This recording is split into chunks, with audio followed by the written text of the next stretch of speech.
Hello and welcome to episode 36 of the Talk Nintendo podcast. I am one of your hosts, Casey Gibson, and alongside me tonight, the one, the only, Periwinkle. I think that I like all fruits and vegetables now. Every single one? I really do. I think I do. Like, or not even just, just food in general. Like, of course you can make food bad already. Like, anyone can make bad food, but essential foods, I think I like everything now. The last thing off my list was tomatoes. But I'm starting to dig them. Like, I still wouldn't bite into a tomato, but I don't know. Like, I used to hate pickles and cottage cheese, and now cottage cheese is like, ugh. Where have you been all my life? Do you like, Dude, how do you not like cottage cheese? It's because you think it's like chunky milk. Yeah, no thank you. I don't like milk either. Oh my goodness, give me a break. I like my milk in my cereal, and that's about it. Ugh, you're one of those people. Well, that makes sense. I mean, you like Pepsi, you like cats. Pepsi Cola, you have baby. A PC now. Yeah. It makes sense. The PC it really does make sense. The PC master race, bruh. I could play all the dope games. Oh. But I don't. You got me there. But I don't. Although I think most games now can be played on Mac. I know that used to be a thing back in the day. That like some games just didn't come to Mac, but I'm pretty sure now it's most big titles are for both. Right. And I mean you can emulate a PC, on a Mac, and then the other way around, I'm pretty sure. I had Windows 10 on my Mac. I'm sorry. Or actually was it Windows 10? It was some sort of Windows was on there. I rarely used it. Is there a Windows 10? Yeah, that's what I'm running now. Oh, okay. That's like the newest, latest and greatest. Okay, so what was it? Windows Vista? Yeah, I think Vista is the one that everyone hated. And that was after 8 or something? I don't know. I know Windows 7 was a big one. I don't know. Like you said, I've been using Mac pretty much exclusively before this since. Right. I think 2007 is when I got my laptop when I went to college, and then I got the iMac after I graduated in 2011. Although I shouldn't say exclusive, because I did build a PC in 2010. Nerd. So I had two at one point, but yeah. Well, speaking of the games that we've been playing, yeah, we why don't we just get right into it? Yeah, well, before we jump into that, we've been having a lot of guests lately, and I just want to say I'm excited. I'm excited to get into just a good old-fashioned Casey and Perry do Talk Nintendo, keeping it old school, talking some games, because I feel like whenever we bring a guest in, what we've been playing sort of gets limited because there's obviously our third person, so it's not maybe limited in the number of games we talk about, but limited in the number of games we each get to talk about, so... Mm-hmm. I'm excited. I've got a full plate of games to talk about here. I haven't been playing as many games, so I like bringing guests on so I don't have to talk about things. Oh, is that why you've been booking so many guests lately? Maybe. You dirty dog. Yep, we got a guest coming on next week that we will talk about at the end of the show. Yes, it'll be fun. A somewhat recurring guest at this point, but yes. But speaking of violent rhythm genre, what game have you been playing? I have been playing Thumper.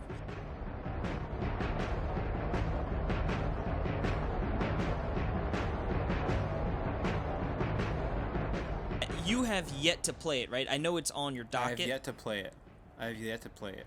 Okay, so this game originated as a VR game, a PSVR game, I believe. I don't know if it was any other VR, like an Oculus or anything. To play in that. I would, after playing it, I would absolutely love to play it in VR, because the visuals, even just regular on the TV or in a handheld mode, they look great. A lot of really cool visuals going on. and I would just love to see that in VR. But essentially, what this game is, yes, they characterize it as a violent rhythm game, and when you hear that, you don't exactly know what the heck that means, but it quickly Right. becomes apparent. Is this rhythm heaven with rhythm hell? Yeah, there's guns and axes everywhere. No. So essentially, you're like this beetle a character is what you control, and you're pretty much on like a What? roller coaster is sort of how I would describe it. You're just moving forward, and the game does a really nice job of introducing the different elements, and there are, I believe, are 10 levels. I'm through 6 of them so far, and it's taken me quite like you're going to be on each level because you're going to have to redo parts. They break it up into sections, so there are a lot of sections in each level, so there are plenty of checkpoints, so that's really nice because you're going to need to utilize them. And Okay. what essentially it is, you're going straight, and then the first little thing they introduce is there's just like where you're gonna hit A, and there's just little dots on the track. Is this pretty standard fare for a rhythm game. It's in a rhythm, is it right? I mean, Yeah, there's definitely a rhythm to it, but not as rhythm-y as like a Rhythm Heaven, where like you could play that game with your eyes closed. This, you're going to have to rely on being cognizant and aware of what's going on in front of you as well. So it isn't solely based on audio cues. The second thing they introduce is there's going to be turns. So when a turn comes up, like say there's a right turn, you're going to need to lean to the right, and you can actually time it right. I mean, you can hold right before you get to it, and you'll be safe, but you're not going to get those points, or the perfect turns as they call them. So it's really important to time when you hit, right, or if you're going left, when you're going to want to lean to the left. And they give you a really refreshing little noise when you do hit it perfect. So it is really noticeable when you're not getting those perfect turns, and you're like, I want to get those. But the thing is, if you do hit it even just a second too late, you're going to crash and burn. And the way this game works is you've got pretty much like a shell. When you crash once, the shell's gone, and then the next hit, you're done for. So you've got one mistake per checkpoint, essentially. And there are ways to get that shell back. They're few and far between, and it's actually introduced a little bit later into the game, I believe. So it is a very difficult game. You're going to die, and you're going to have to repeat. But the wonderful thing about it is sometimes you start a section, and you're just getting destroyed, and you're like, there's just no way that I'm going to get this. But slowly but surely, you're like, okay, I need to make sure to look out for this. And it becomes very pattern-based in each segment. For instance, you'll do like one set of obstacles, and then the second one will be very similar, but maybe they might throw in one little extra wrinkle to make it, so it isn't exactly the same. sure. There are a couple more elements. There's one where, so essentially when you hit A on one of those circles I was telling you about on the track, you and you hold A and you go forward faster, and they'll have bars on the track that you'll run through as long as you're holding down the A button, and that's where a lot of the rhythm sounds come through. Is hitting those, they space them out so it sounds really cool. But there's also things you're going to want to hit, but you're going to need to hold up an A, which sort of extends your wings, and those clip the top ones. I've noticed most of those are optional. Like if you end up just running through them and not hitting those, it doesn't negatively affect you in terms of a game over or any health loss, but you're just not going to get those combo points, and you're not going to get a good score. Each segment gives you a score, and then after you complete the level, it gives you a final score. So, when you're sitting there and you get an S rank, you're like, oh, heck yeah. But then when you get that C, you're like, damn. Like, should I redo that segment? Because you can restart the last segment if you'd like, which is nice too. Okay. So, cool. Man, I mean, this game is just as psychedelic as it gets. Yeah, it's really trippy. And it's like it really does give me like demonic feelings to it. Like that just it's very dark and ominous and lots of like as you're going down the track, there's like a section where like things are coming out and folding out and they almost look like spider legs and like it's just really creepy. Yeah. Boo! And what they also do have is the bosses are really creepy looking also like big skull faces and that's cool because then you need to hit a certain segment like you'll have to hit it perfect every time and then it'll shoot like a missile or whatever up the track and it'll hit the boss and you'll have to do that 3 or 4 times and there are eventually sections where if you miss even one thing and usually they're like for a smaller part of the section so like it won't be the like all right you need to hit everything perfect otherwise you're not going to pass this section but it'll be like a smaller section within that and if you miss even one little thing all of a sudden lasers will come and it'll just blow you up. Oh geesh. Yeah, so this game is definitely very very challenging. If you are someone that gets like easily frustrated with games, you're definitely not going to want to really get into this game, I don't think, because as much as I've been enjoying it, there's 100% been parts where I was just like I need to put this game down. Like I can't play this right now. I'm gonna That's good though. I'm gonna break my Joy-Con, dang it. I'm gonna rip these Joy-Cons off of the system. Ha! Yeah, I'm gonna Well, slide that was a lot him. easier than I thought. I'm gonna slide him right off. Oh, there's a button. There's a Dang. button I can press. Yeah, so this game is made by Drool, and it's the first game. And it's gonna make sense. So it's made by Brian Gibson and Mark Flurley. Oh, that's my and brother. They are No, I'm just they're kidding. from guys. Harmonix. Oh. They're ex-Harmonix developers. So That would make Rhythm, sense. Guitar that they're, Hero, right? Yeah, that would make tons of sense why they're getting in there. Yeah. One last thing on the controls. Eventually, they start ending up multiple tracks. So how I was saying, it's sort of like you're on a roller coaster. They start introducing multiple tracks where now all of a sudden you're jumping from left to right and you're hitting, you have to hit things, whether it's up in the air or just straight, or it gets pretty challenging, but when it actually clicks, it feels super good, and it really is a really super fun game. Like I said, it's one of those games I couldn't recommend to everybody, just because of the difficult level. But if you want a challenge, man, this definitely offers you one. So what you're saying is it's almost the same thing as Donkey Kong Country. Right? Not quite. The rail levels, Oh, like the mine carts. Except you're It's basically the same game, right? I mean practically, but instead of the side scrolling, you're from over the shoulder view of the beetle. Right. Yes. And like it's got very similar tone as well. Yeah. Like that's what I thought. I thought it was a Donkey Kong game when I first saw the the trailers and the gameplay footage. I was kind of shocked to see that it wasn't. Wow, I didn't know Retro was releasing the new joint already. I know. It's weird that they released their game on PlayStation VR and Oculus before Switch. It's weird. Yeah, months before. That Retro's jumping the gun here. What's going on? Yep.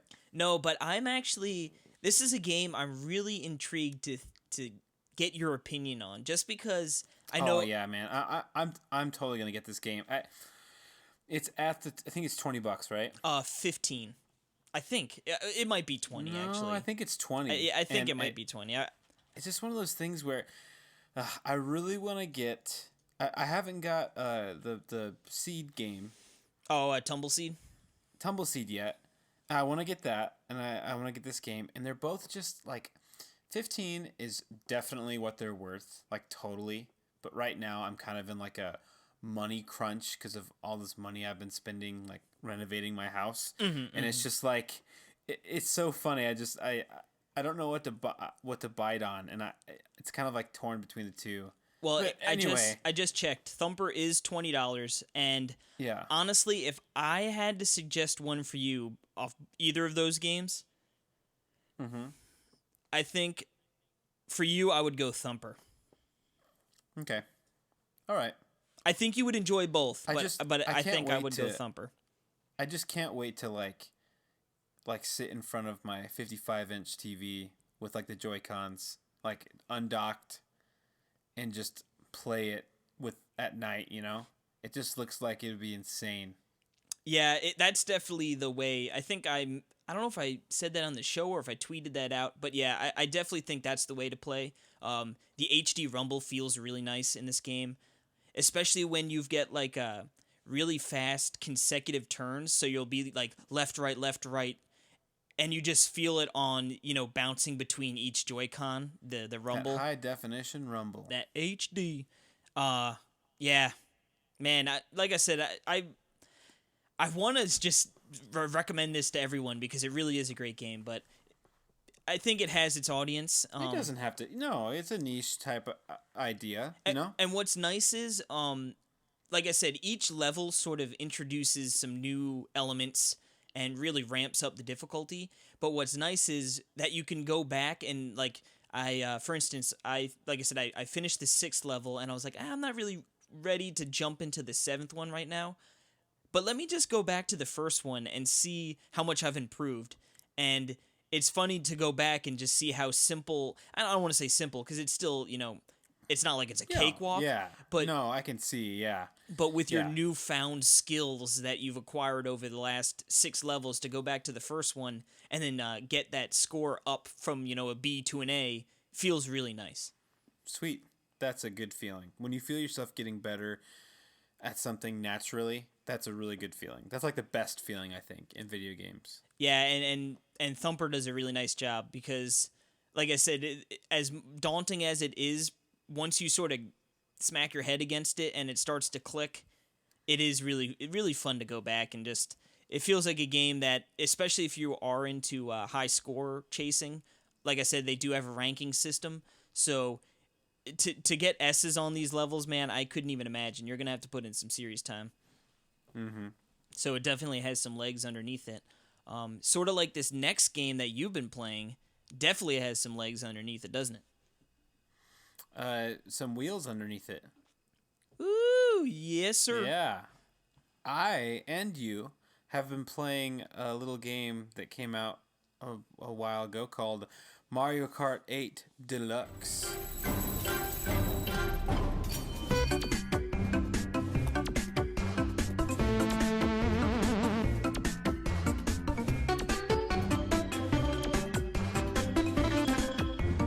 Yeah, so right now you're going to be listening to one of my favorite tracks on one of my newfound favorite songs from the game. It's the tick-tock clock.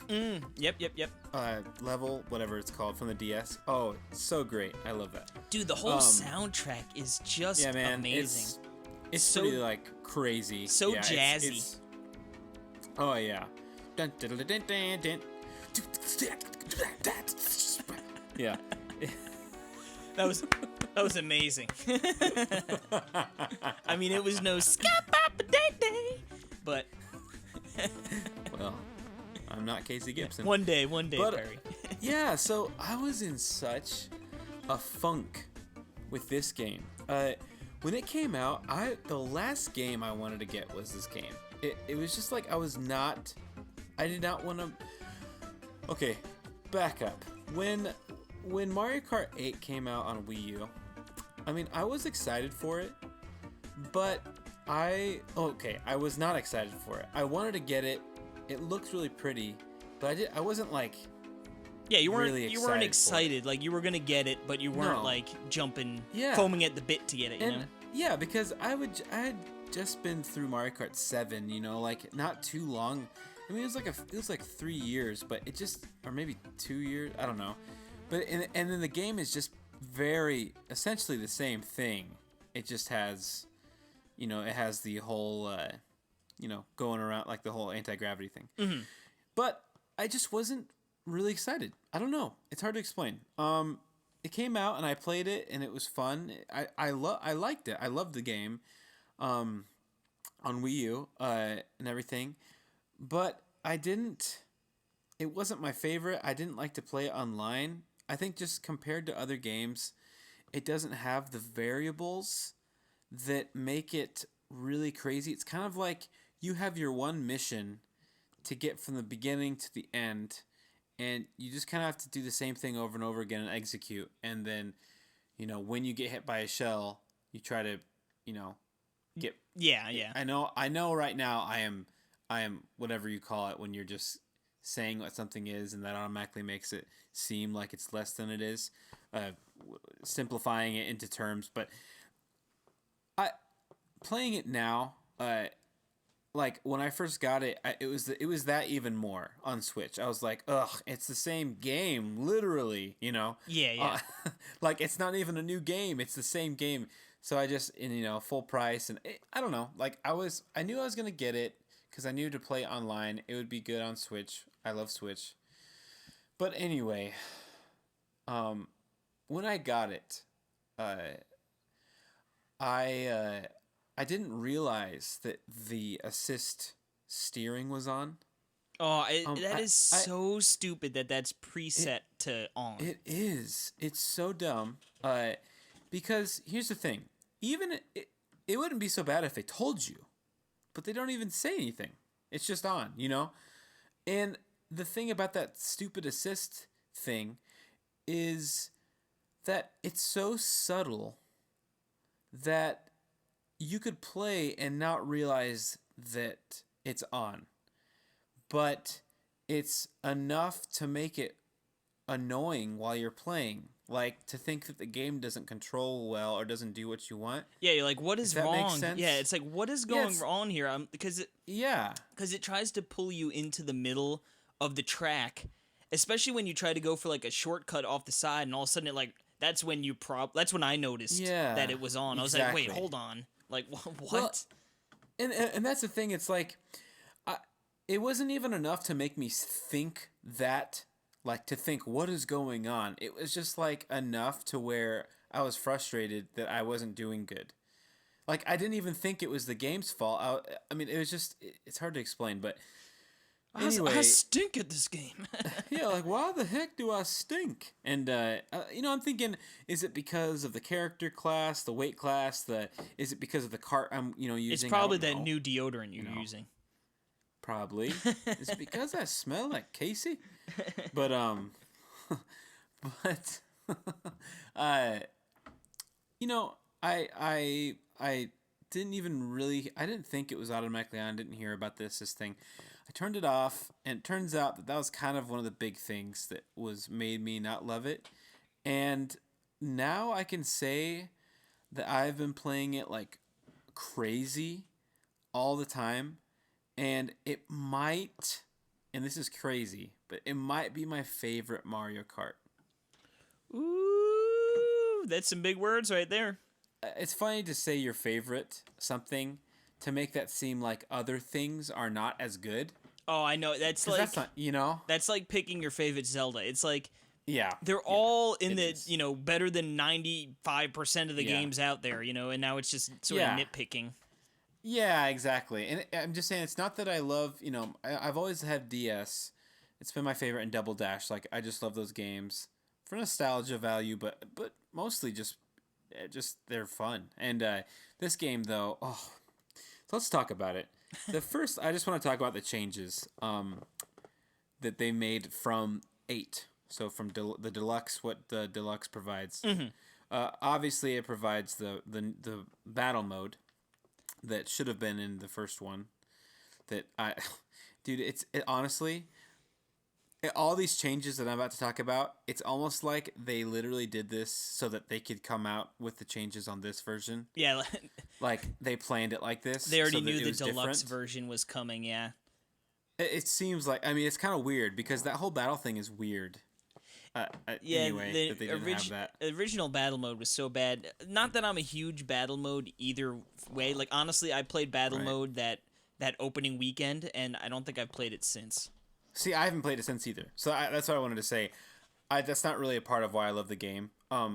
I definitely think I will once I'm done, like, kind of doing the races and getting stuff. Like, I'm not, like, not going to play it anymore. Like, we'll definitely battle with alley cats and stuff like that. So, but, anyway, aside from the battle mode, I think that the killer feature of this is the 2 items Yes, returning. absolutely.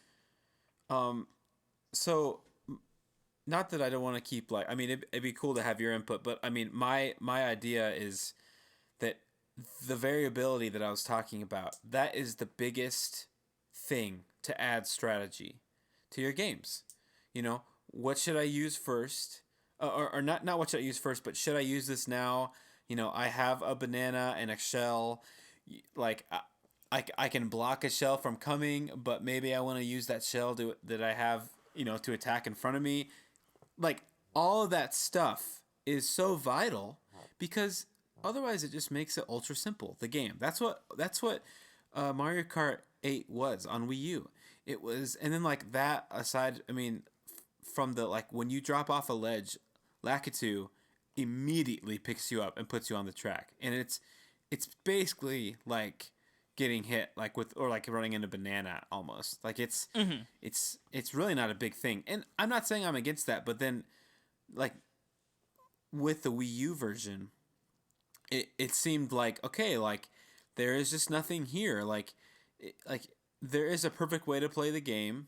You know, it's ultra simple. There's not a chance for taking risks and gambling and paying off rewards and stuff. And I think that's what the 2 items does. You know? And it also adds, I mean, obviously, like you said, it adds the level of depth that you're going to have to be a little strategic with your items.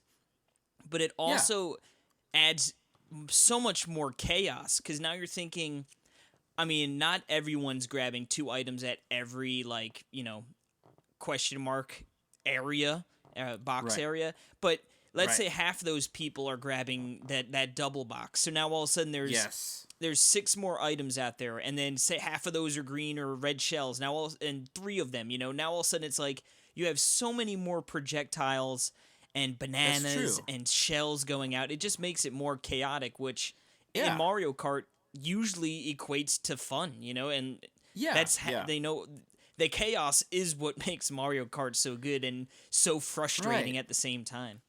I mean, and I just think that it naturally balances out the game better because you have, when there's more variables, then there's more room to move around and flux, like, with the whole game's design.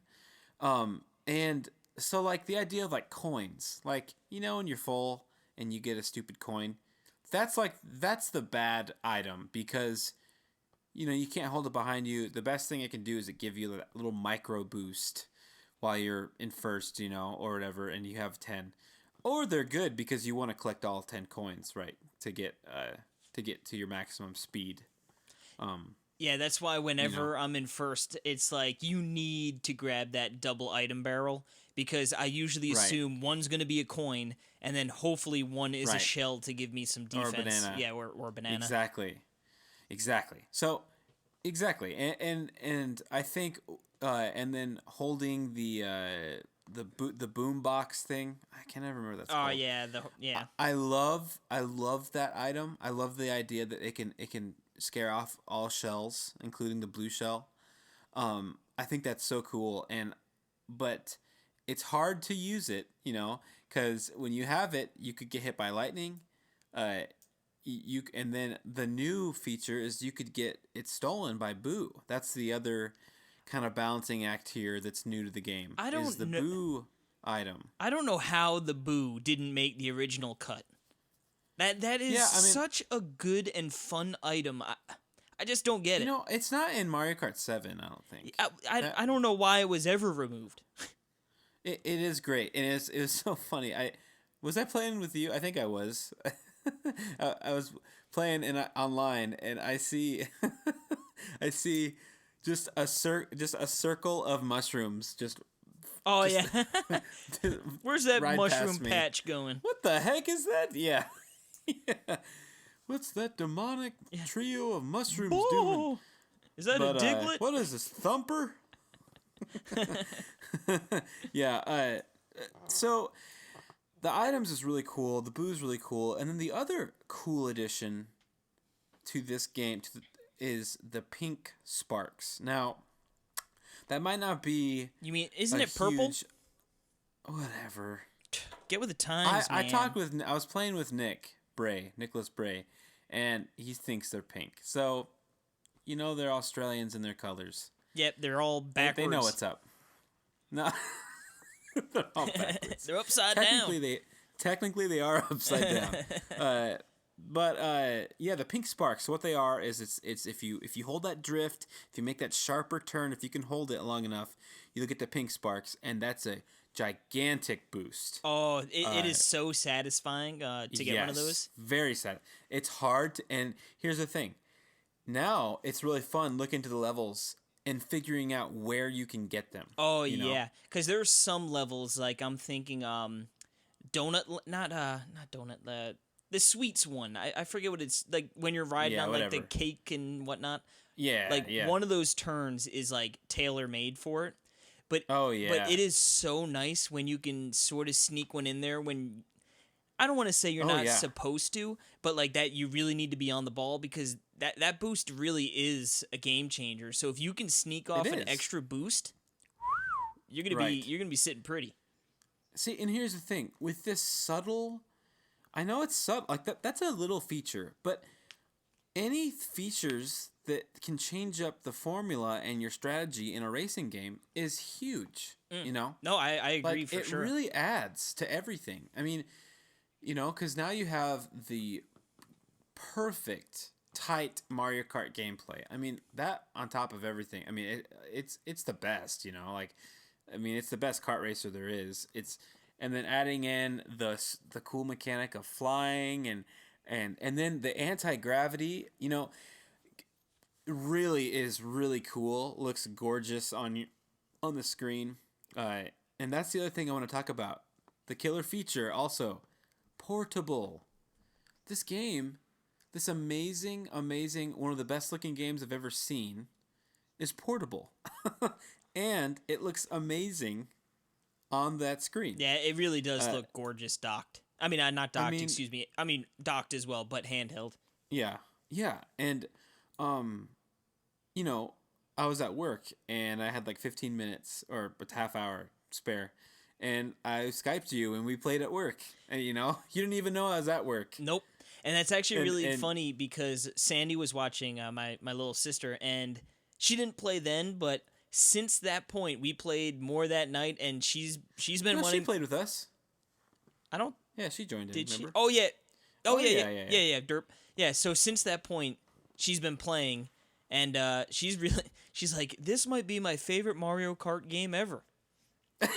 I know, it's super good. Yeah. Isn't that funny? Yeah. Every night she's been like, hey, can we play some Mario Kart? I'm like, all right, let's do this. Yeah, me and Jill have been playing. I love that you can play the Grand Prix mode together. Yeah, that's really nice. It counts towards your gold stars, coins and stuff too.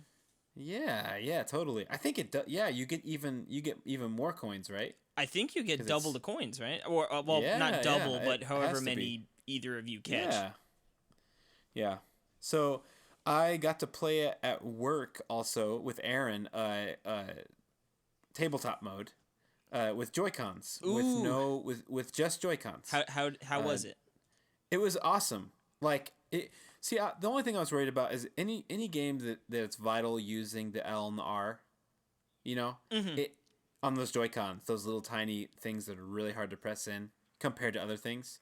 I'm worried, but as through playing Mario Kart with them, you get your hand into the right position where you have the right amounts of pressure where you can press in. Of course, it would be better with the straps, Yeah, the little extra big buttons. It'd be better, but honestly, it's good. It works well. The screen works well. The vertical, the vertical slice works pretty swell. I know people talk about whether they like it horizontal or vertical. I think I would prefer it to be horizontal. See, yes, to me, yes. And I was thinking about this. I think that people are thinking of horizontal slices back in the good old days of pre-HD widescreen TVs. Yeah, I guess Remember? it would be super duper flat. Like, it would be so wide and not so tall.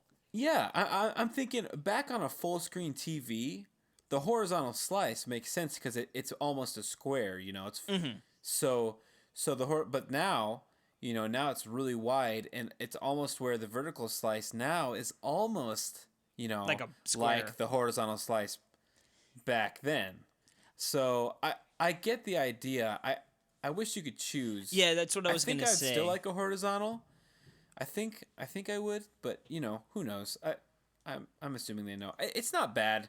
I mean, sure, it's just a little harder trying to judge your corners and stuff, but anyway, I could keep talking. I mean, online works great.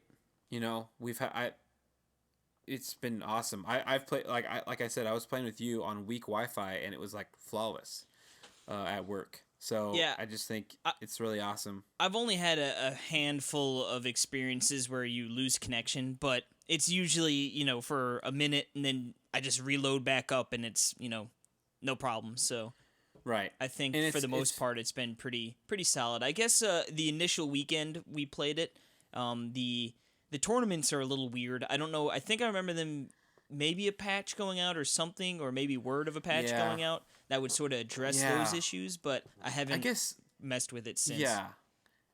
Yeah, I guess that's the thing that I don't like is that it's so stupid that we can't just get in a room together and then join and then play online. I think if we start playing and then you can join me, but I don't think we can just start together. Yeah, it's weird. Sort of silly. Like it's not like Splatoon. Like Splatoon is awesome, how you can get a tri squad or a 4 squad and play together, or 2, and then just go out and play against the but it's weird. It's only like private matches, but that's okay. It's not a big deal. I mean, if anything, you just have to start a race and then join me and wait a race. But it's just, what a dumb... Yeah, you think they would... I mean, this is the deluxe version, guys, Yeah. Give us that deluxe experience. It should have lettuce, tomato, and onion on it. With a side of fries. Very good. But, yeah, you can say that I'm blazing through this game to get... the 3 stars on each cup. What did I just say? Oh, that's amazing, dude. A nice, perfect segue into what my next game is, and that is Blazing Star.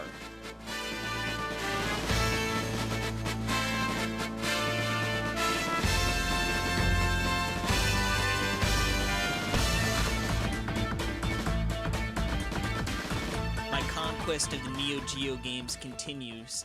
I think I've mentioned myself and Neil Ronahan are doing sort of like a one-off podcast series of it's called Neo Geo Neophytes. We recorded the first episode 2 weeks ago, and we're gonna record another one in I think a week or so, and then we're gonna get on a somewhat regular release schedule. I don't know exactly yet, but in preparation for such, I've been playing Blazing Star, as I said, and this is another shoot-'em-up Neo Geo game. I talked about Alpha Mission 2 a couple weeks ago, I guess, at this point, and this is a game I know it has a better reputation, and it is a game I haven't played or didn't really know much going into, aside from that it was a shoot-'em-up game and that people remembered it fondly. So I went in, and I like this game a lot. It's actually really fun. Where I thought Alpha Mission was a little boring and convoluted. This game is the complete opposite. It is so simple to pick up and play. It's got a two button scheme. That's a perfect. Two buttons. That's a perfect definition. Boring and convoluted. Yes. For Alpha Mission. Very good. I like that. Yeah, like I said, I didn't hate that game. It was just like... No, it's not bad. It's just, it's boring. It's a little boring and it's a little convoluted. Yep, it didn't... For sure. It didn't make me want to keep on playing, you know? Like, I reviewed that game for the site, and I was like, alright, I guess I'll play it a couple more times to give it, like, a thorough shake, you know? But this game, I'm actually also working on a review for the site as well, and, I've been excited to go back and play more. Like I said, it's so easy to pick up and play. 2-button scheme. You got a fire button, right? You tap that fire button to shoot. Now, if you tap that button really fast, then your shot becomes more powerful. Then there's an option to charge up your shot, which is literally just holding the charge button down, and there's like a little meter in the bottom, so the duration of that shot depends on how long you charge it up for, how long you hold the button for. Now, there are 6 different ships, so each shot and charge shot are different, but for example, I'll use this, I don't remember the ship name offhand, but it pretty much, you charge up the shot and you release it, and it just shoots out like a big devastating, like, fireball, or fire beam almost would be more adequate to say, forward, but you can... When you fire that out, if you press B, which is the second button in the 2-button scheme, then it disperses and, like, bullets go everywhere. And that's really good for, like, the charge shot is really good for taking on a boss or if you have, like, a string of enemies. But if there's, enemies everywhere, it's really good to charge it up, shoot it out, and then hit the B button, and then you have projectiles go everywhere, and that really helps clear out the level. That sounds awesome. Yeah. It's like a firework. Yeah, exactly. Yes, it's like a firework. That's a really good way to put it. And it explodes, and it just hits people everywhere. And that button scheme works for all 6 ships, and they each play way differently. So it's really nice to actually be able to go back again and play. It's not a long game. I think I've been recording footage of it as well. I think it took me 35 minutes for a playthrough. So, you know, it's a brisk, nice experience, but there's 6 different ships, and you can switch during your fights as well if you die, which you're going to die. This game, there are definitely sections. The first couple levels are relatively easy, and then they really ramp up, and some of the bosses, man, are just like insanity with how many bullets are flying around, and like... You're just hoping, like, to squeeze in between a couple different bullets to just survive. You're gonna die a lot, but I think that's sort of the point. They want to eat up them quarters, but, yeah. What a weird dynamic. The whole arcade, you know. I mean, it made sense. Like something that's going on in a different way now, but not as intense, right? I guess you got like in-app purchases.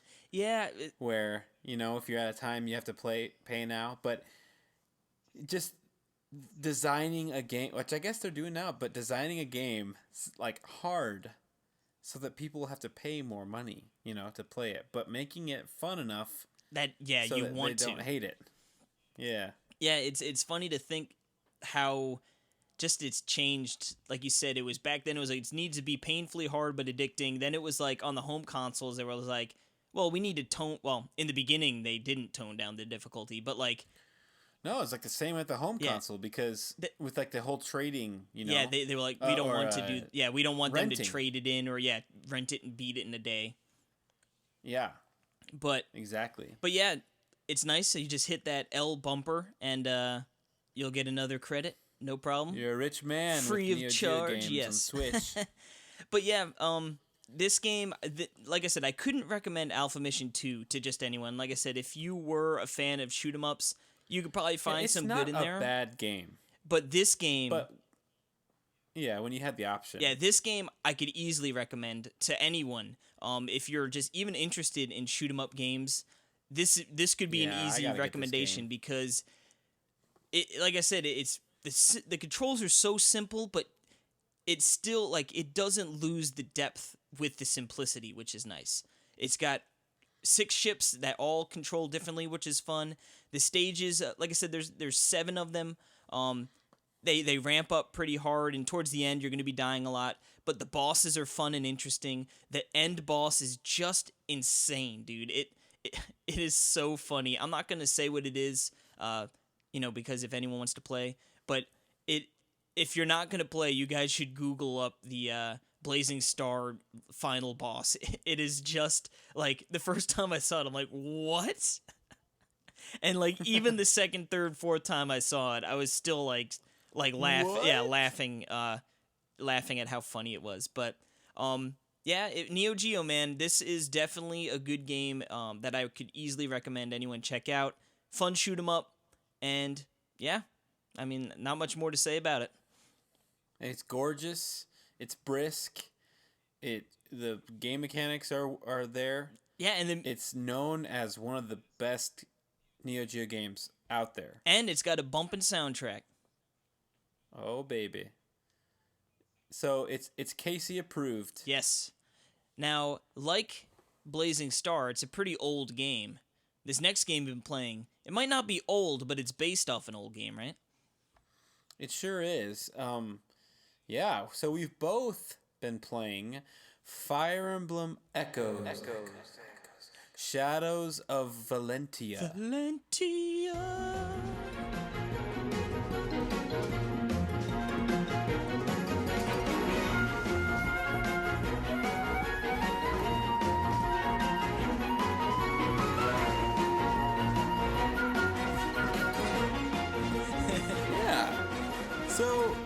So I just real quick, how far are you in this game? I am about 7 hours deep.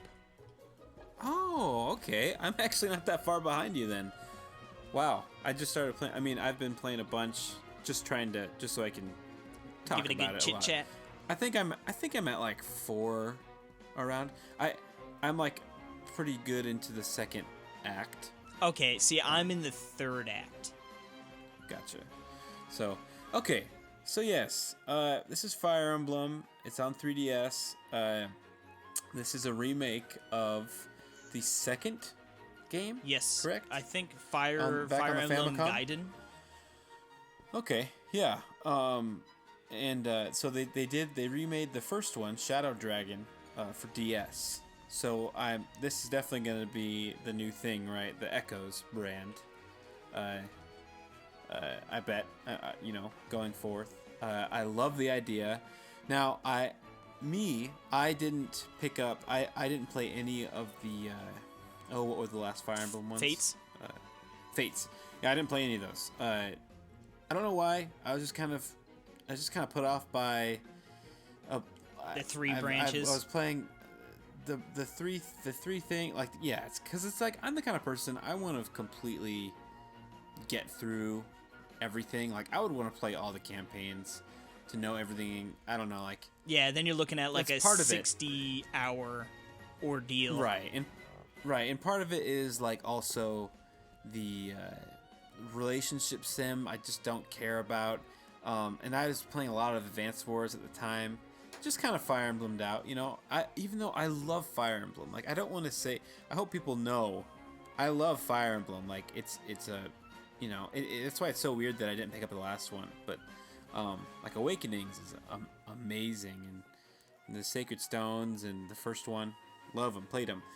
So I wasn't planning really on getting this. I was thinking of getting it when it's on sale, like Fates, but it's never been on sale.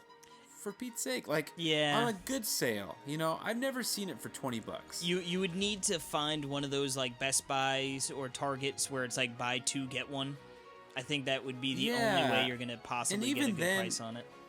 I didn't want to pay that much. I don't know. I would like to get both of them. Like, I would like to get them cheap so that I can get them physical on both. Yeah, for sure. Yeah, see, yeah, you know what I'm saying? I have the Fates. You have the limited edition, right? Limited edition, and I got the Echoes limited edition. But I actually had to buy Awakening back in the day digital because I guess I didn't pre-order it, and there was like a shortage. I remember you couldn't find it anywhere. Yeah, that's interesting. I pre-ordered it, so I don't. Yeah, I was kind of out of that loop. Yeah, I ended up having. Okay. So I've got that one. digital, but I got the But rest. that also had that sweet thing where if you got Shin Megami Tensei 4, you got $25 in eShop credit. Remember that? With Fire Emblem, if you own them both. I don't think I remember Did that. you know that? Yeah. Yep. If you bought Shin Megami Tensei 4, then it gave you $25 credit. That's pretty dope. Yeah. So this is an incredibly refreshing throwback. So I know it's kind of toned down on a lot of things that I really appreciate. Some stuff that I'm not even sure if I have it right. Like, do your weapons not break? Nope. So I don't think they break. They took that mechanic out. Like, I don't even think right? you can. It's sort of strange. Like, you can hold certain items, but I feel like their characters like always are holding certain like their swords. Yeah, they don't break, and you don't really switch them out per se. I thought that is such a good choice because I get the strategy. I get the deep strategy there of allocating certain weapons to certain people and stuff like that. But it's just pretty tedious, honestly. Like, it's not very fun. The main strategy is like the chess playing, Yeah, it ends up just adding more cumbersomeness to everything. Like, I need to be in not menus. That cumbersomeness is bad. Like, it's not that that's bad, but it's nice to not have it sometimes, Yeah, because it's so annoying when it's like, his sword's gonna break, and I don't have any, and I gotta go back and find a merchant to buy it, and right, and now it just takes longer to get back. It's not that it's harder, Yeah, it's just more like a pain in the neck. Harder. Yeah, so it's nice to have that. There's no more weapon triangle either. Yes, this predates the weapon triangle. So this is something I kind of don't understand because when I face certain enemies, and then others with others, like there's definitely a huge difference. Like attacking a knight with a mage versus like attacking it with like a spear or something. Have you noticed that? Yeah, I don't really know.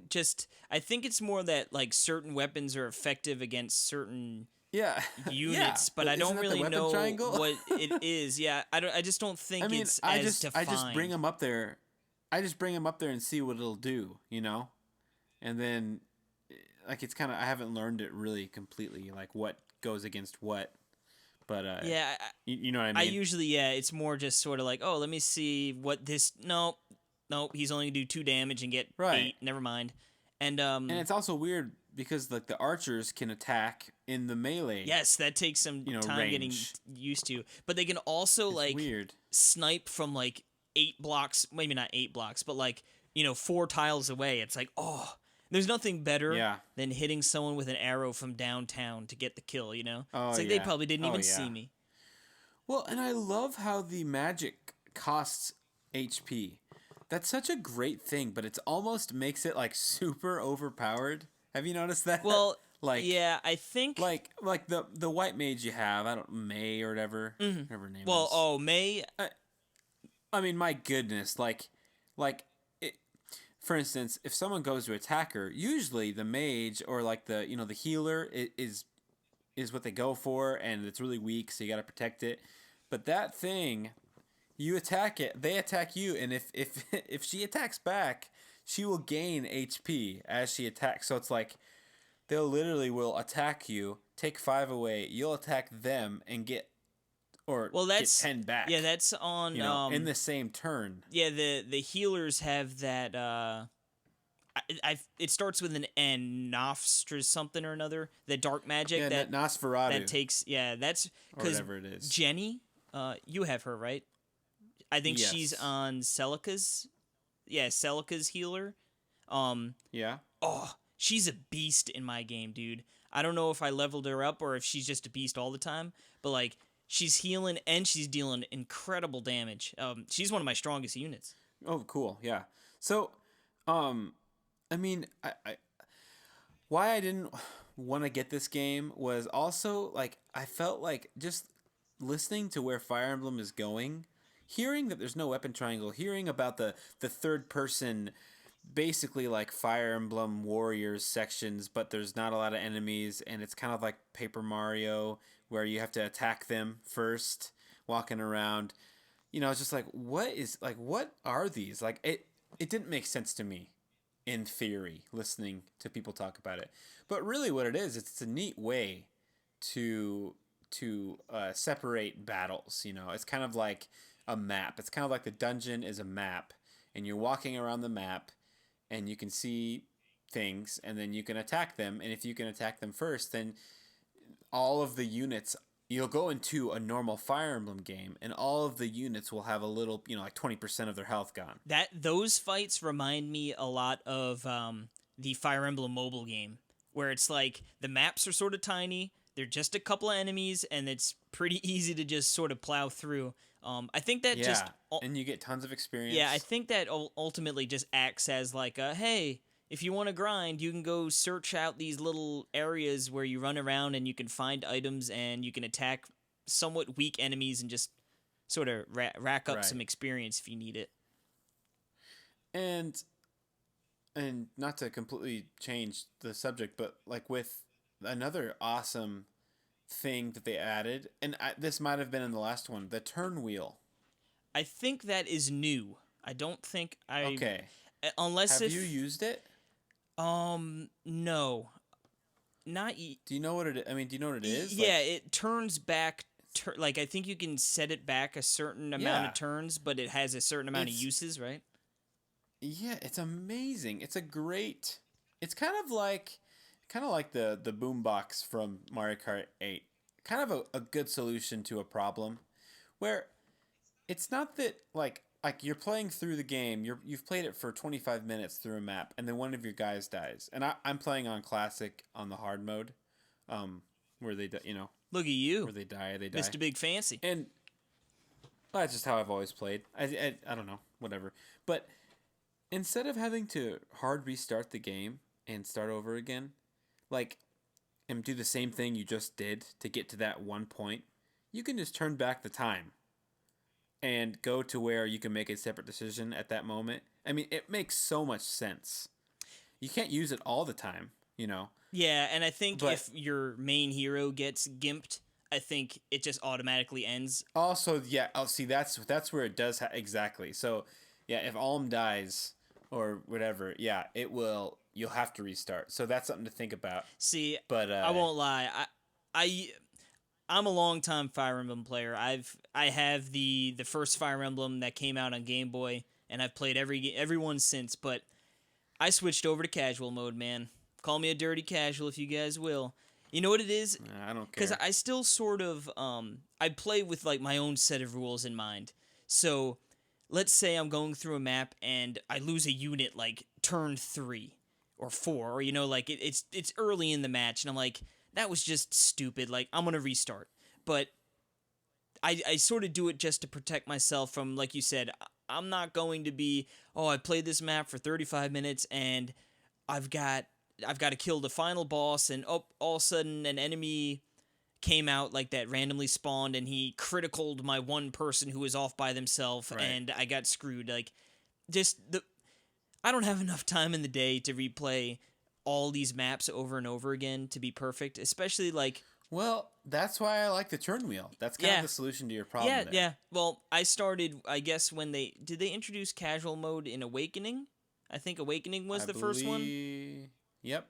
Awakening, I don't remember if I played it on casual or regular. I know Fates I played on casual. I just got to the point where there's so many games I want to play, and especially now with the podcast, like having to keep up with fresh games to talk about. I'm over I'm not going to get gimped and waste a half hour when it's just... yeah. Now, I think the turn wheel is a great option. Hold on.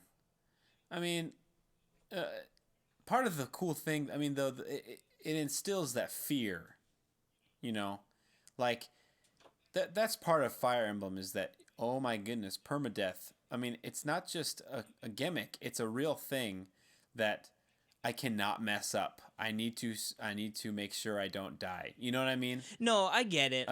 It definitely takes away some of that. But like I said, Yeah. at this point in my life with gaming and stuff, it's like I'm not gonna. I just want easy No, games. not that. I just don't want to get gimped on I'm just something. No, kidding. I know. It's like, or like when you go into a battle and it's like, okay, they have a 1% chance to crit, and I have 2 turns and I'm gonna take most of their life. The first, then they'll go their one little thing hit me and then I'll finish them off and then I win the map. I don't want to be Right. sitting there and then all of a sudden, oh, that 1% happened to ring where they got a critical and took out my character, and now I Right. feel obligated Right. to restart a map. And especially, I've noticed the maps. I mean the battles in this game, I feel like have gone pretty quick. I don't think they're, at least yet, I Yeah. haven't run into one where I was working on it for like a super long time. But some of the old games, you'd be working a map for 45 minutes, an hour long, and to just get through 98% and then all of a sudden you get a bad luck and you die, it's like, ugh. Yeah, I mean, I know that sounds like when you say it like that, it sounds bad. But to me, that's kind of part of the fun too. That little random element. Like I get being frustrated when playing against when something against the odds happens to you. You know what I mean? Like of course, like that happens to me all the time, and I hate it. But that's part of it too that makes it a little stressful and a little very rewarding when, oh my goodness, I just got, like when it happens to you, like I just got a critical, I took him out, or like for instance, I just beat a bot, like I was beating the boss of that level, and I'm like, okay, I have to kill him, and if I miss, he's gonna kill me, Yeah. and it's like the chance of me hitting them, that kind of a thing. So I just like to look at it from both sides. Like I totally understand what you're saying, but there is a certain amount of charm that comes in with the little amounts of randomness, Yeah. No, I get I it. don't know. They kind of give it a little character to the game, but like Like yeah, I I said, just like I to look try at to play both it sides. somewhat serious where like if I do get gimped in the middle, like in the middle of a map, I'm like, okay, I'm going to restart. It's just more so for me, like if it's in like the home stretch and something like that happens, I'm just going to say screw it and just finish out. Sure, Now, for sure. before we wrap up on this, there are a few things I want to touch on. First, the game, I know you already said it looks incredible, and it does. What's awesome is that it's like almost completely voice Oh, acted. There are only a few NPCs that don't have voice acting. that is amazing. It's I so mean, nice. it's very impressive. I mean, the script. I mean, the acting is fine. It's great. I mean, it's as good as it can get. The script is, whatever. Like it's not bad. It's anime script. You know what I mean? Yeah. Like you know what you're getting. You can't dock it for that. What I can dock it for, if you don't mind me putting in, when I started the game, it's just like so boring. It's like I do not want to listen to this, and then like going to like the Professor Layton search. Oh, you found some leftover ale. Leftover Like, wine, yeah. yeah, and then, so whatever. It is a little thing to break up the gameplay. Cool thing is every scene, every conversation, you can hit start and it skips over everything, and you can just get back to the Fire Emblem game. Yep. Which I appreciate. Yeah. And I do appreciate. I mean, I like the cutscenes. I do. Like I think it's cool. I think it's really cool and crazy that they got voice acting for every part. Yeah, I was pretty amazed actually at just how much There's how that much voice character. acting there is in Come there. at me, bro, or whatever he says. Now, I really like how the game's laid out too with the map, right? It sort of reminds me of like a Mario 3 where you're going through the map and you can go sort of different ways. But the thing I freaking absolutely hate, and I just really learned my true hatred of this today. They have like in Mario 3, like all of a sudden there'd be like a random Koopa, and when you move, he sort of moves back and forth, and like you'll have to run into him and fight him. The Hammer Bro, yeah. God, those are so annoying. I don't think you're up to that point yet. No, I'm But- not. I mean, I've got where they respawn like after. Yeah. But I don't think this is really much of a spoiler. I'm gonna just, I guess, throw out. I don't think you'll be bothered by it because it really isn't much of a spoiler. But anyone out there, tiny little bit of thing. It's gonna be like 30 seconds. Eventually, you get up to the point where like how you control Alm's party in the first act and then Celica's in the second, right? Yeah, and just to let you know, that's how the first Fire Emblem game is. That came to North America, the GBA one. You have like a first act controlled by one party, then the second act comes in, and then you're controlled by a whole different story with a whole different party. So Act 3 is you can control either one. Like you'll bounce between. Like they each have their own little path or whatever.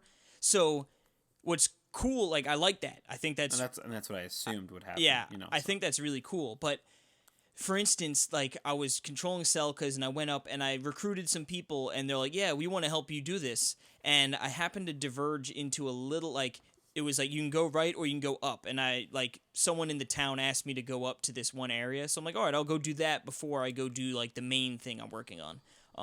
And then the people were like, oh, like, if you're going to do other things, like, we're not trying to do that. We're going to go back and see you later. So I was like, oh, okay, like, well, let me go grab them again, and then I'll just go do the main quest, because I was thinking maybe they'll join my party permanently after I do that. But the thing is, to move down to where that town was, all of a sudden, those freaking random things come, and they start heading towards Alm as I'm controlling Celica, and, like, I make it to the town, then I have to, random battle for Alm, let me go take care of that. On the main map? Yes. There's, like... Like, not in a town. No, on the main map, when you're just bouncing between points A and B. So, like, I had to move back down to the town where my recruits went, which was 4 moves. I'm just making that number up. But, for instance, you know what I mean? So I'm moving down, and every move, that guy gets closer and fights Alm. Then I need to work my way back up to where I was, and another one fights Alm. And it's just like, God, just leave me alone, you know? It's like... And you can't escape? It's like, I don't think you can. I mean, I guess I could try, but I just ultimately end up fighting it, and it's just like, oh, it's just annoying because it takes 5-10 minutes, and it's like, I just want to get on with this part of the story, but I'm dealing with this BS, and, you know, I guess that sounds awful. Part of it might have been on me for taking the wrong route, you know, but it's just like, I wish those either came less frequently or there was a good way to skip it.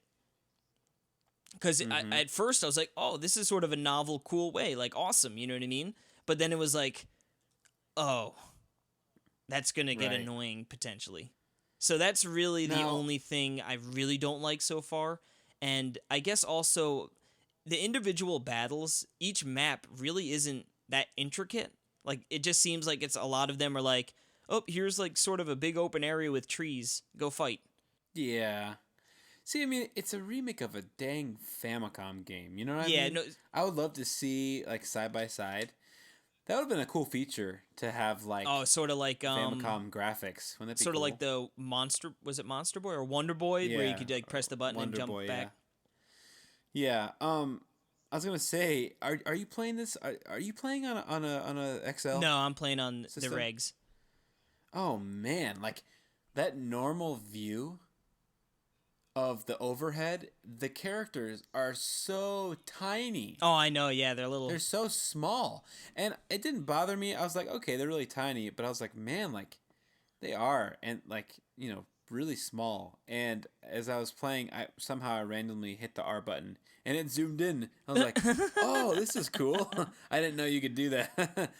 Like, 2 hours into playing. But the funny, and it has this really cool 3D effect, which I really, really like. Like, I'm glad it's not a touchscreen game, you know, and that it's, you know, controlled with the touchscreen that you can play. Yes. With you know, take advantage of that 3D. They look great. It's kind of annoying when it's in the zoomed in view sometimes. Like, for instance, like when my Pegasus Knight is on a wall. Oh yeah, top. It'll be up on the wall, and it'll be covering a different unit, and you can't really see it, and it's just kind of weird. It's kind of like you're looking at a chessboard, you know. So it's like instead of over, so it's like it's either if you want big sprites or bigger sprites, then you know it's a kind of a sacrifice, and if you want to see everything, it's kind of a sacrifice. But that's okay. It's not a big deal. But Man, playing on a regular 3DS, it's gotta be so tiny. So tiny. Doesn't seem to bother me yet, but Interesting. Okay. yes, we've been talking for quite some time. Yeah. I did mention we had a lot of games to talk about, so why don't we take a quick breather, and then when we come back, you know what's around the corner. Oh, saddle up the horse.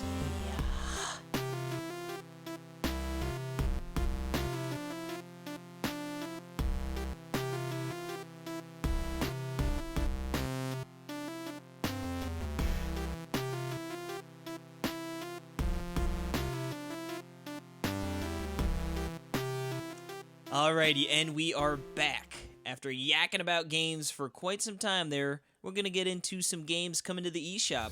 The eShop Roundup. Yeehaw. Perry's going to start us off with the old Wii U download. Oh yeah, we got a couple games up here today on the Wii U. That's right. First off, Block Zombies for $4.99. Coming in at 113 megabytes. I won't lie, when at a quick glance, I thought that just said Black Zombies. I was like, "Oh man, how did that one get onto the eShop?" That's terrible. That's weird.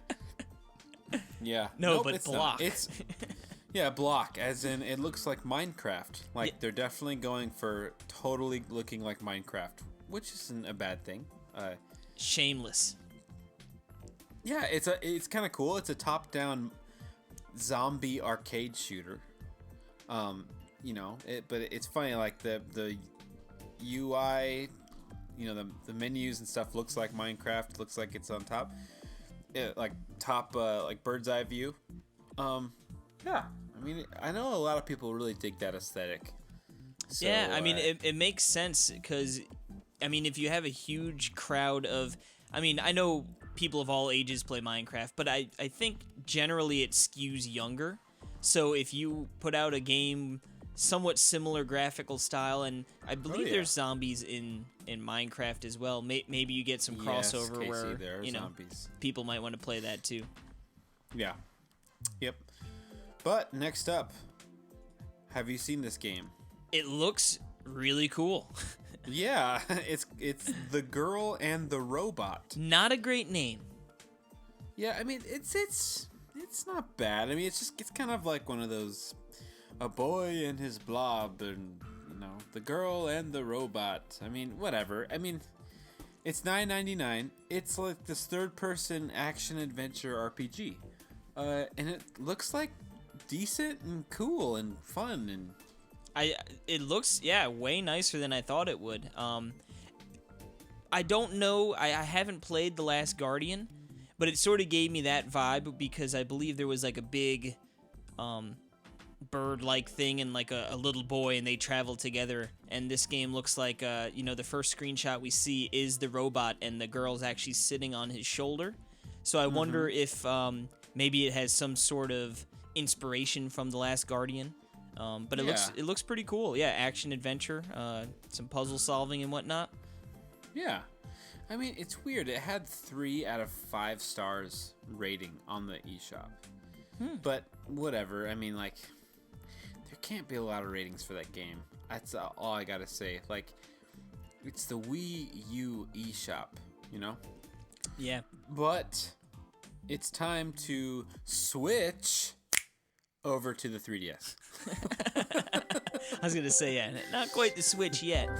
For the 3DS, we've got a single game this week, and that is Drone Fight for $3.99. And yeah, it is a racing game where you operate an unmanned aircraft, aka a drone. That's what it says. It's a racing game where you operate an unmanned aircraft. Parentheses drones. See, that's what unmanned aircrafts are. So you should look up the pictures for this game. You know how in the eShop, if you're looking, you can see there's like 3 images you can look at. Well, the 3 images, one of them's like the title screen, one of them's like the menu for picking out cars or whatever. I think Drones, dude. And then or drones, sorry. And the last menu is a screenshot of the race of the start where it says go. Yeah, I'm looking at the website. They have And those there. go is huge and like covers everything and you can't see anything. So there's no screenshots of like the race actually. Like you can barely see what it looks like. It's hilarious. On the website, the fourth one is the results picked, which just has a Are you serious? ton of numbers. Yep. And then it's got two more, and the fifth picture is we finally start to see some gameplay. And the sixth one, I guess, let's see. I think it's another gameplay one. But yeah, not the best selection of pictures No. to highlight this. It's funny. This game, but yeah, $3.99. It's from the people over at Circle. They're publishing it. I mean, it looks like a Silver Star Japan. Fox like game, right? I mean, it's like a right. If what I remember, it's like a third person. It looks like something. I mean, it's hard to tell, right? Yeah, But it looks like maybe I guess a somewhat Star Foxy, sort of like a. Looks like there's rings to fly through and blocks you Okay. can maybe collect. I don't know. Star Fox, Cross Vroom in the night sky, Oh God. Drone in the night sky. Oy. Now why don't All we switch over to the real Switch? Now, why don't we and you switch over to the Switch? We could do that. Okay. And Okay. it wouldn't be a week if there wasn't another Neo Geo game coming out for the Switch. Well, there's no more Neo Geo games. It's not a week. Yep. The world's over. This time we're getting the King of Fighters 99 for your standard Yes. $7.99 for your standard Neo Geo game, coming in at a whopping 128 megabytes. And That's a lot. I've never really played a King of Fighters game, but I know people really enjoy them. And I believe Well, there's like whenever- 14 million King of Fighters. Right. Whenever I think of Neo Geo fighting games, I think the King of Fighters. And this is the King of Fighters 99. Yeah, So, I love how they just were like, I don't know if that's the 99th one or if it came out in 1999. I believe I it's wouldn't be 99. Because The 99th one? I'm on the website, yeah, they've got King of Fighters 94, King of Fighters 98, King of Fighters 99, 96 on the Wii Virtual Oh Console. my goodness. Yeah, it must have just been Sheesh. every year they updated it, or every, whatever, to keep And it every fresh. year they're $250. Yep. And you Big think money. Madden players are crazy. Yeah, the Call of Dutyers. Well, moving on, we got Ultra Street Fighter 2, The Final Challengers. Some more fighting action. Yeah, again, $39.99 though. There's No. quite a bit of difference there. You guys heard him right. He did say $39.99. Yep, I can't believe it. 2.7 gigs. Well, I do know, dear friend of the show, good old Dan, he bought it. So people do want to buy this game. And I don't mean to. Sorry. I know people want to buy this game, but people are willing to pay that price. So See, for me, I'm not a huge fighting game, fan. I'm not a big, I like Smash Bros. And that's pretty much the extent of my fighting. I played Pokken and stuff. Me and, too. And like I'm down to mess around with it. And honestly, if it was a $20 game, that would be a lullaby for me. More so just because, okay, I've never really owned Street Fighter 2. I know there's a huge following. I know people absolutely adore this game. And you know what? I could bring it on the go. I could play with people if I need to. It'd be really, I feel like a good point of entry for me to get into it. And, I don't think I'd ever take it seriously. But, a game to play here and there would be fun. But for $40, man, that is a hard sell. And I know. I mean, is that a physical, I know that's did the come out digital physical. price. It did, right? And it's $40 also. Yeah. See, they Nope, should have. it's $50 physical. No, I'm just kidding. Oh, I was gonna say. They should have gone the rhyme route, make the digital version 30, and then Yeah. make the physical 40 if you need to. You know what I mean? But yeah, but even then, it's just like that's a lot of money, man. I still think if they made it 30, it's like, ugh, and then it's like, it's 40 for retail? Like, that might even be even worse. I don't know. But yeah, I hear what you're saying. But good old Dan, hope you're enjoying it, buddy. Down in Cuba. I thought he was in Puerto Rico. I texted him like, are you still in Cuba? He's like, yep. Playing my Switch in Cuba. Yep. Apparently the internet is really bad there, and like it took forever to download the 2.7 gigs. Yeah. Now the next game we've got is Astro Duel Deluxe, and that is a 1 to 6 player game. And what's it got? Let's see. It is a fun, frantic, same screen local multiplayer party game. That's a good way to put it. Yeah. They're quick, and and defeat is sudden as you blast enemy ships or run over your friend's shipless pilots. Hilarity ahead. Yeah, I mean, I'm trying to think if you got like 6 Joy-Cons. I mean, it's 1 to 6 players. I think. I mean, let's see. Bomberman is 8 players, right? Yes. Can you hook up 8 Joy-Cons and play like that? I would imagine so. Yeah, I guess but there's not a lot of games like that, you know? There's not a lot of party games. Yeah, I think for Switch yet, and it's the ultimate party machine. I think Justin Nation reviewed this for the website, and I think his diagnostic of it was sort of like, it would be really fun if you had 6 people readily available, but I don't think it has online play, so it sort of makes that sort of a tough sell if you're, either a solo gamer or, don't really have many people who are into gaming around you. Right. Yes, that's right. So, check it out. It's like retro style gameplay, so which appeals to me. I mean, it appeals to a lot of people. So, yeah, I mean, who knows? $14.99, 313 megabytes. Seems like a sort of a high price tag. Yeah. It's not that I always forget that stupid, what do you call it when you impulse buy. I was like, what's he going for here? I can never remember that. I can never remember impulse buy or conveyor belt when I want to. I can never remember. It's that thing with it pushes belt stuff and it conveyors. I can never think conveyor. I can never convey conveyor belts. But okay, guess what it's time for? My Nintendo reminder. Very good. I'm not even gonna put the jingle in. That was good. I am the jingle. I'm the jingle now. I am the one who jingles. And you know what time it is? I don't know. What time is it? Pikmin Extravaganza. Ay, bomba. Yes, on my Nintendo, you can get Pikmin stuff. All things Pikmin.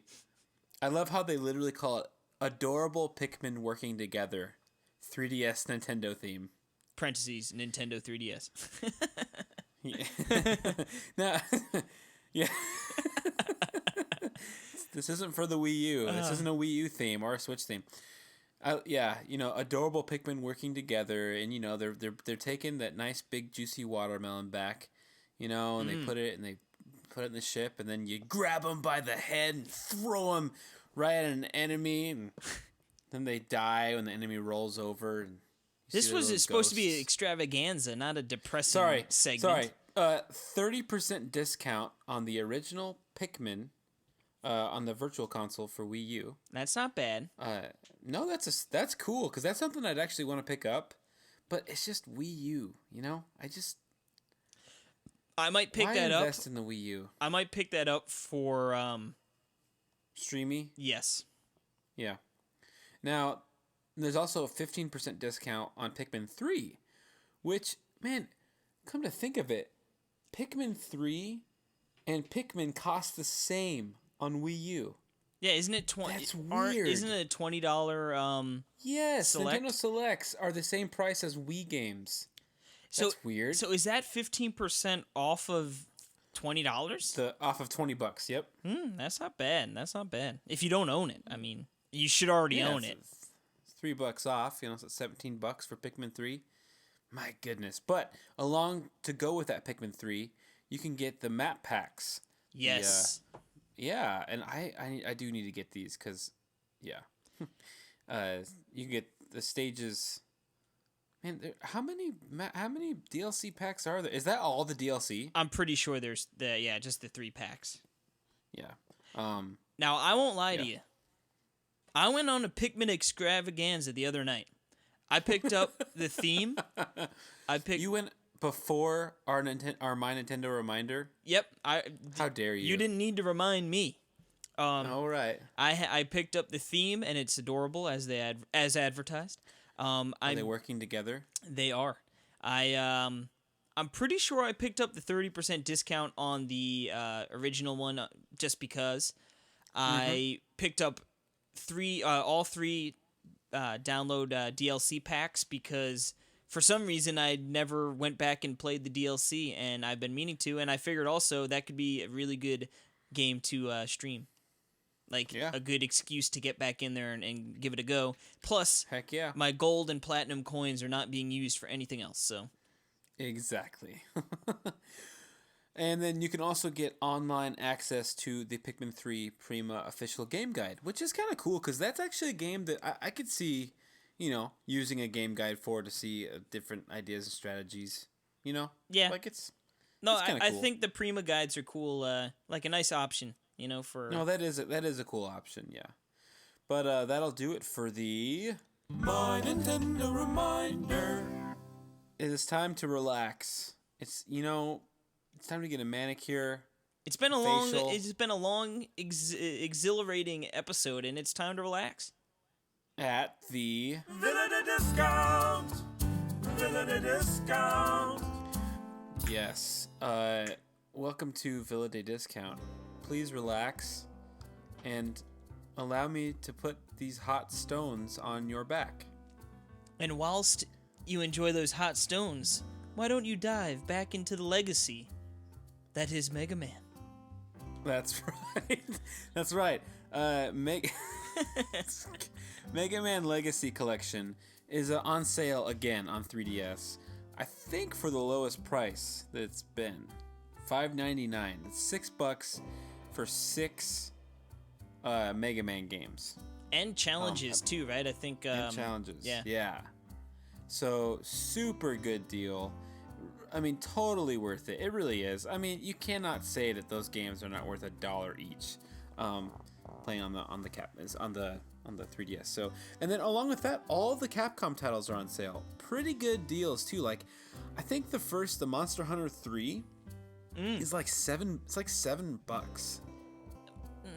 I mean, it's a pretty good deal. I mean, and then Generations is half off. It's $20. Yeah, see, that's what I was gonna say. I think $7 is obviously a really good deal, but the difference between 4 and Generations opposed to 3, I think it would be worth the extra cabbage. To fork over. Yeah, for sure.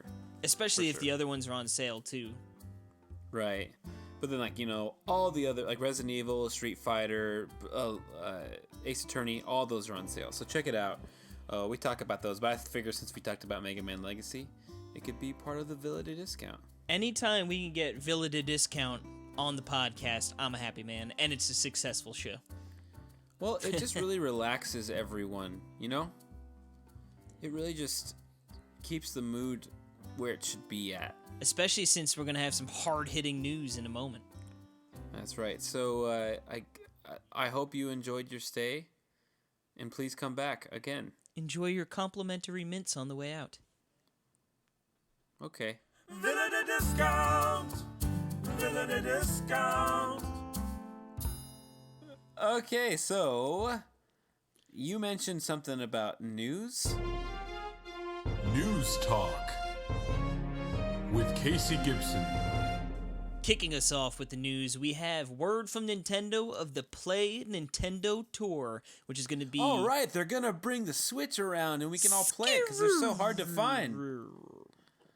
Nope. Oh, it's just 3DS. Yes, it was actually funny. When I looked at this, I'm like, oh, sweet. They're going to bring around the old 3DS and then switch around and show everyone all the goodness. And then when I went in to find out the particulars, no, they are bringing just the 3DS around. Casey, you can play all the new hot games like Mario Kart 7 and Yoshi's New Island. And don't forget about Pokemon Mega Ruby and Alpha Sapphire. Yeah, all of these games have sequels. Yeah, it's so strange, so all strange. Of them.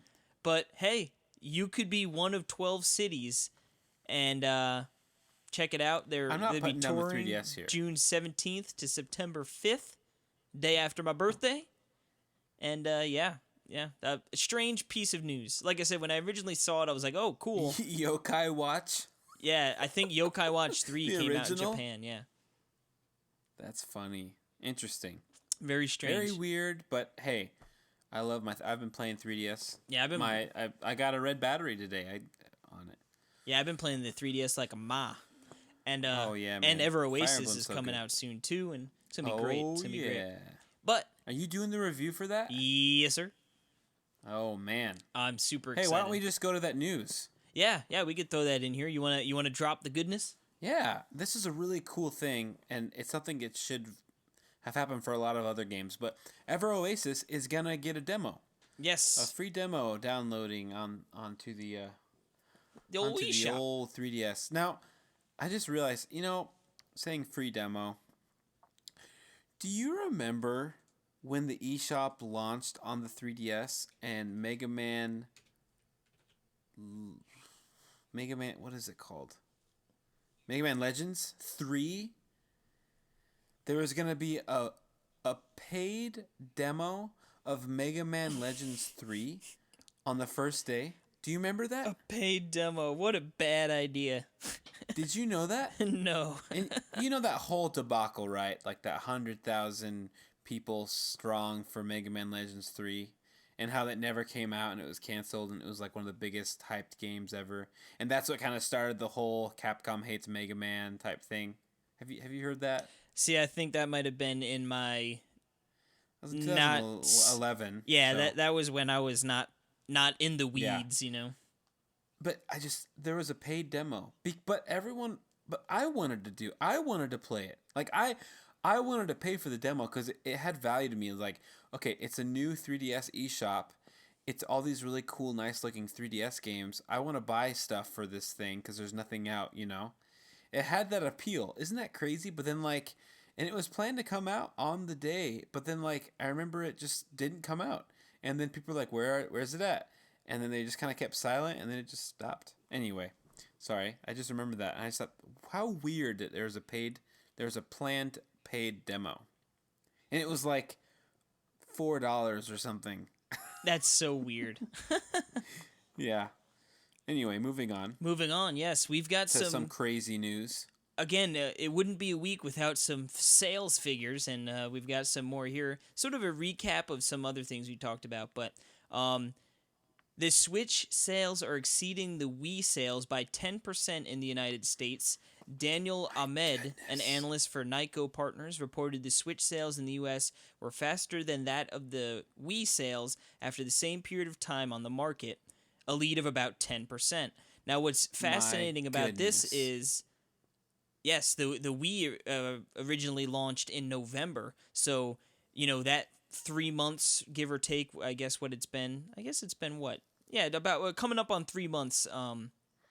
Those 3 months for the Wii were during the holiday season, so the Switch is outselling the Wii in the holiday season is pretty spectacular. Now I want to say I know the Wii was severely understocked, so that probably has a reason to do with it, but I mean it's still promising. It's still good to see that the Switch is doing well, and I've read reports that they're ramping up production and whatnot.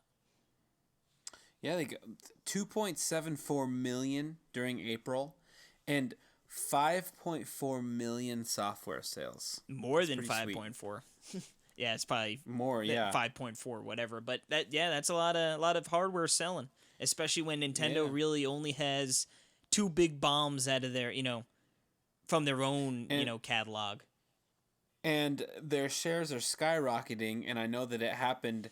It surpassed the Pokemon Go peak, but it happened when they announced a certain game is coming to Switch. What game's that, you say? That is Monster Hunter Double Cross, coming to the Switch. Oh, baby. Whoa. Support crossplay between 3DS and Switch? Yes, sir. Wait, what? Yeah, I don't know how, but apparently that's... Maybe you can play with someone who has a 3DS? Is that what that means? Like... Yeah, that might... I was thinking... Yeah. Like save? Like I was originally thinking cross-save, but yeah, I guess cross-play would mean that they're maybe on the same server of some sort. Yeah. Man, that's weird. But there is a special bundle coming to Japan, and it has like a different dock, right? It has like a cool like Monster Hunter dock. Yeah, they said... Man, if they start coming out with freaking sweet docks, that's gonna Well, here's the suck. thing. It also said they have a picture of the dock currently that's going to be part of the bundle, and I guess they were either still solidifying the design for the main unit, but the actual Switch unit itself is going to have a special design on it as well. Oh, man. And yeah, that's cool. They said the special bundles sold out in 100 minutes in Japan. 100 Yeah, I minutes. thought that was sort of a weird increment. Like, yeah, like like under an hour. Like, no, 100 minutes. Well, that's cool. I mean, it's coming out August 25th this year, so not too long, not too far. Yeah, Oh, man. yeah, it's gonna be You great. know, I was thinking about, not to go off on a tangent here, I was thinking about how wonderful my Switch is, and I was thinking just how great it is just having Zelda and Mario Kart right now, and I'm not even thinking about like freaking like Mario. Oh, Odyssey. Oh my goodness, and Splatoon, and ARMS. Oh my goodness. Yeah. What a crazy, amazing year. Seriously. It's gonna be great. Anyway,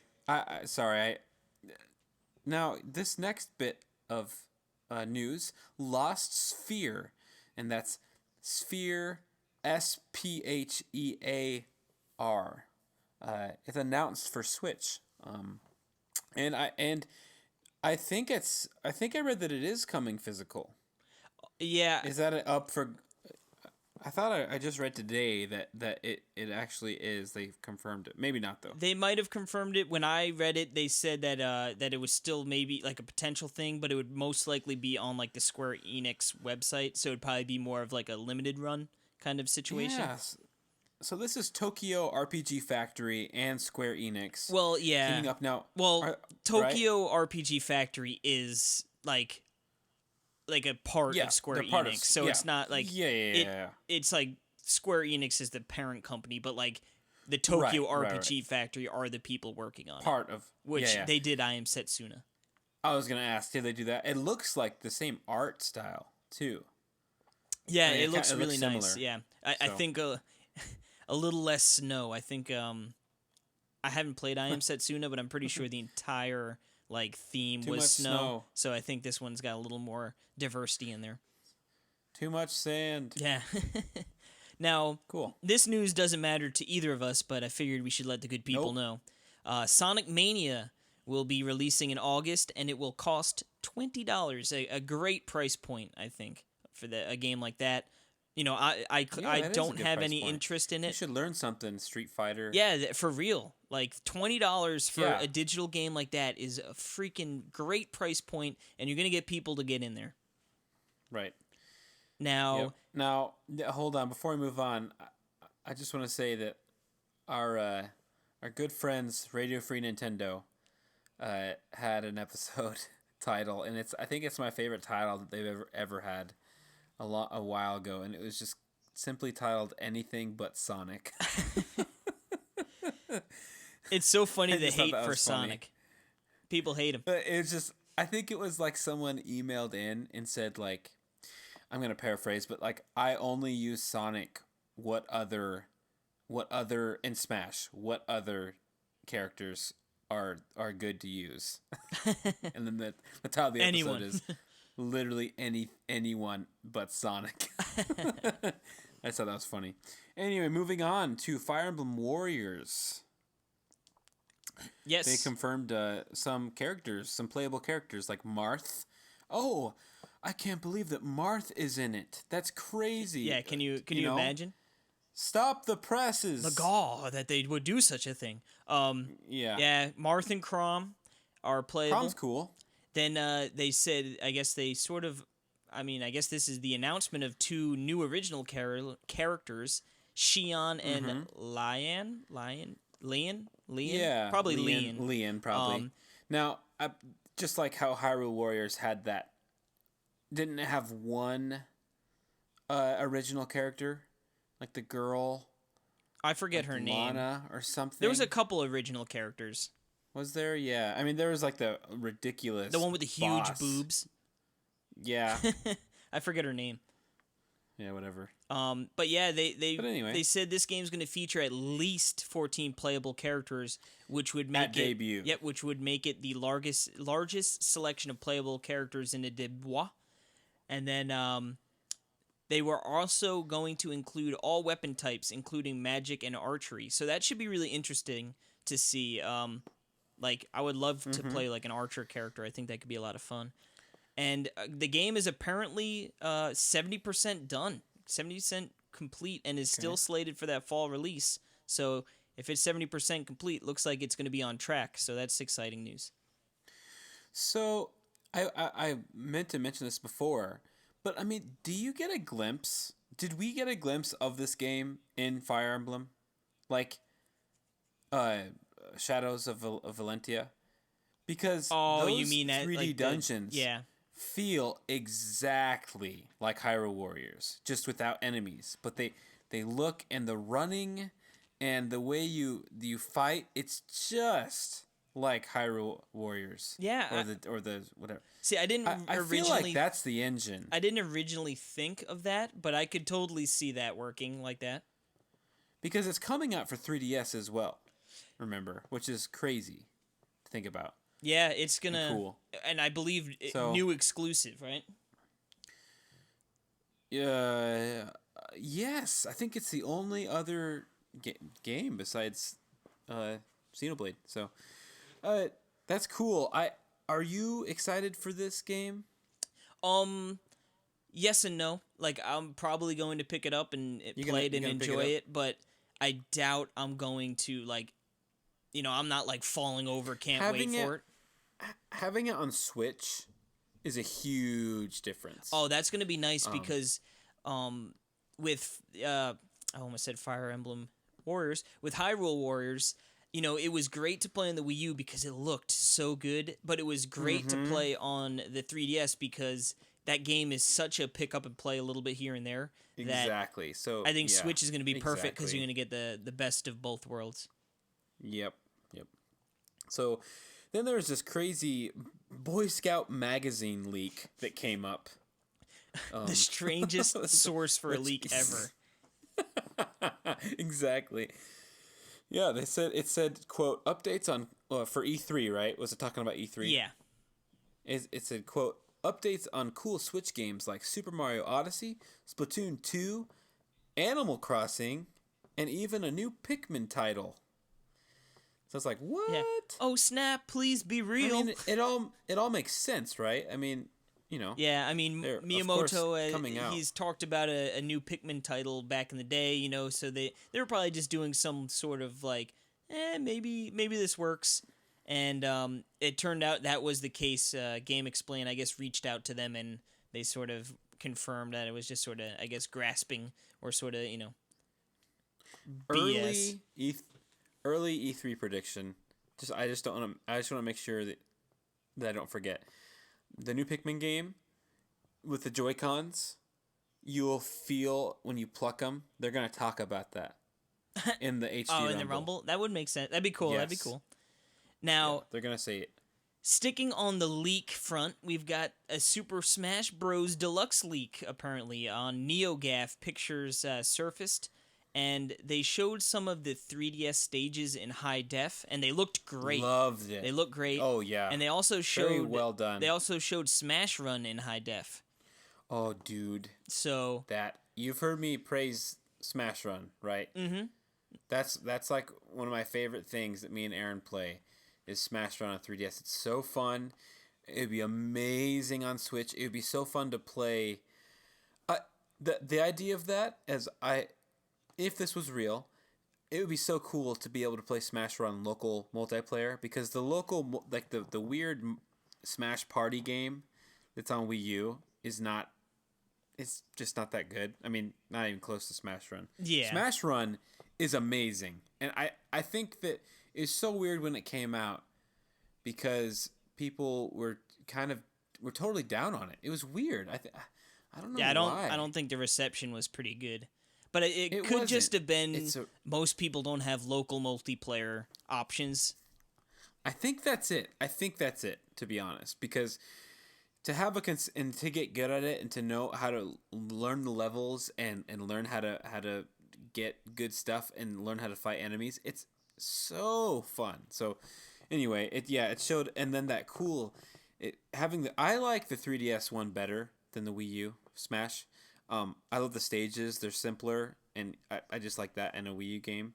Playing with you, we've played a bunch of Smash, and it's like some of those levels are just like I'm not a no items final destination kind of guy, even though I like playing like that. I like all items too. I also like just blue shells and flagpoles. Yeah. Yeah.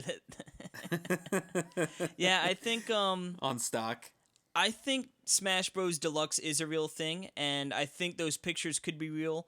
I really hope so. We started seeing some other pictures of like it on this like actual Switches with it running on it, and I think most of those proved to be fake. But it is the time of year where we're going to be getting rumors and leaks and fake rumors and all this crap floating around. So you just sort of got to wade through the crap and see if we can find any real business in there. And I just want to say real quick that I love the Paper Mario screenshot because it was the same.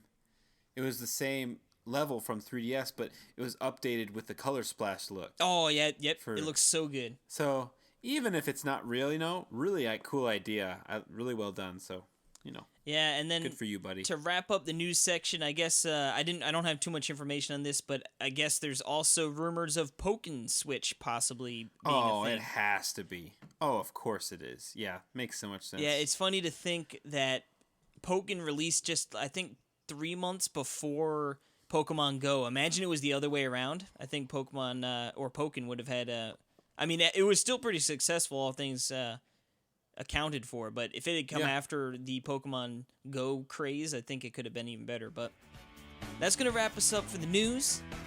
And I think we're going to take a hot second, and then we're going to come back with some ARMS talk.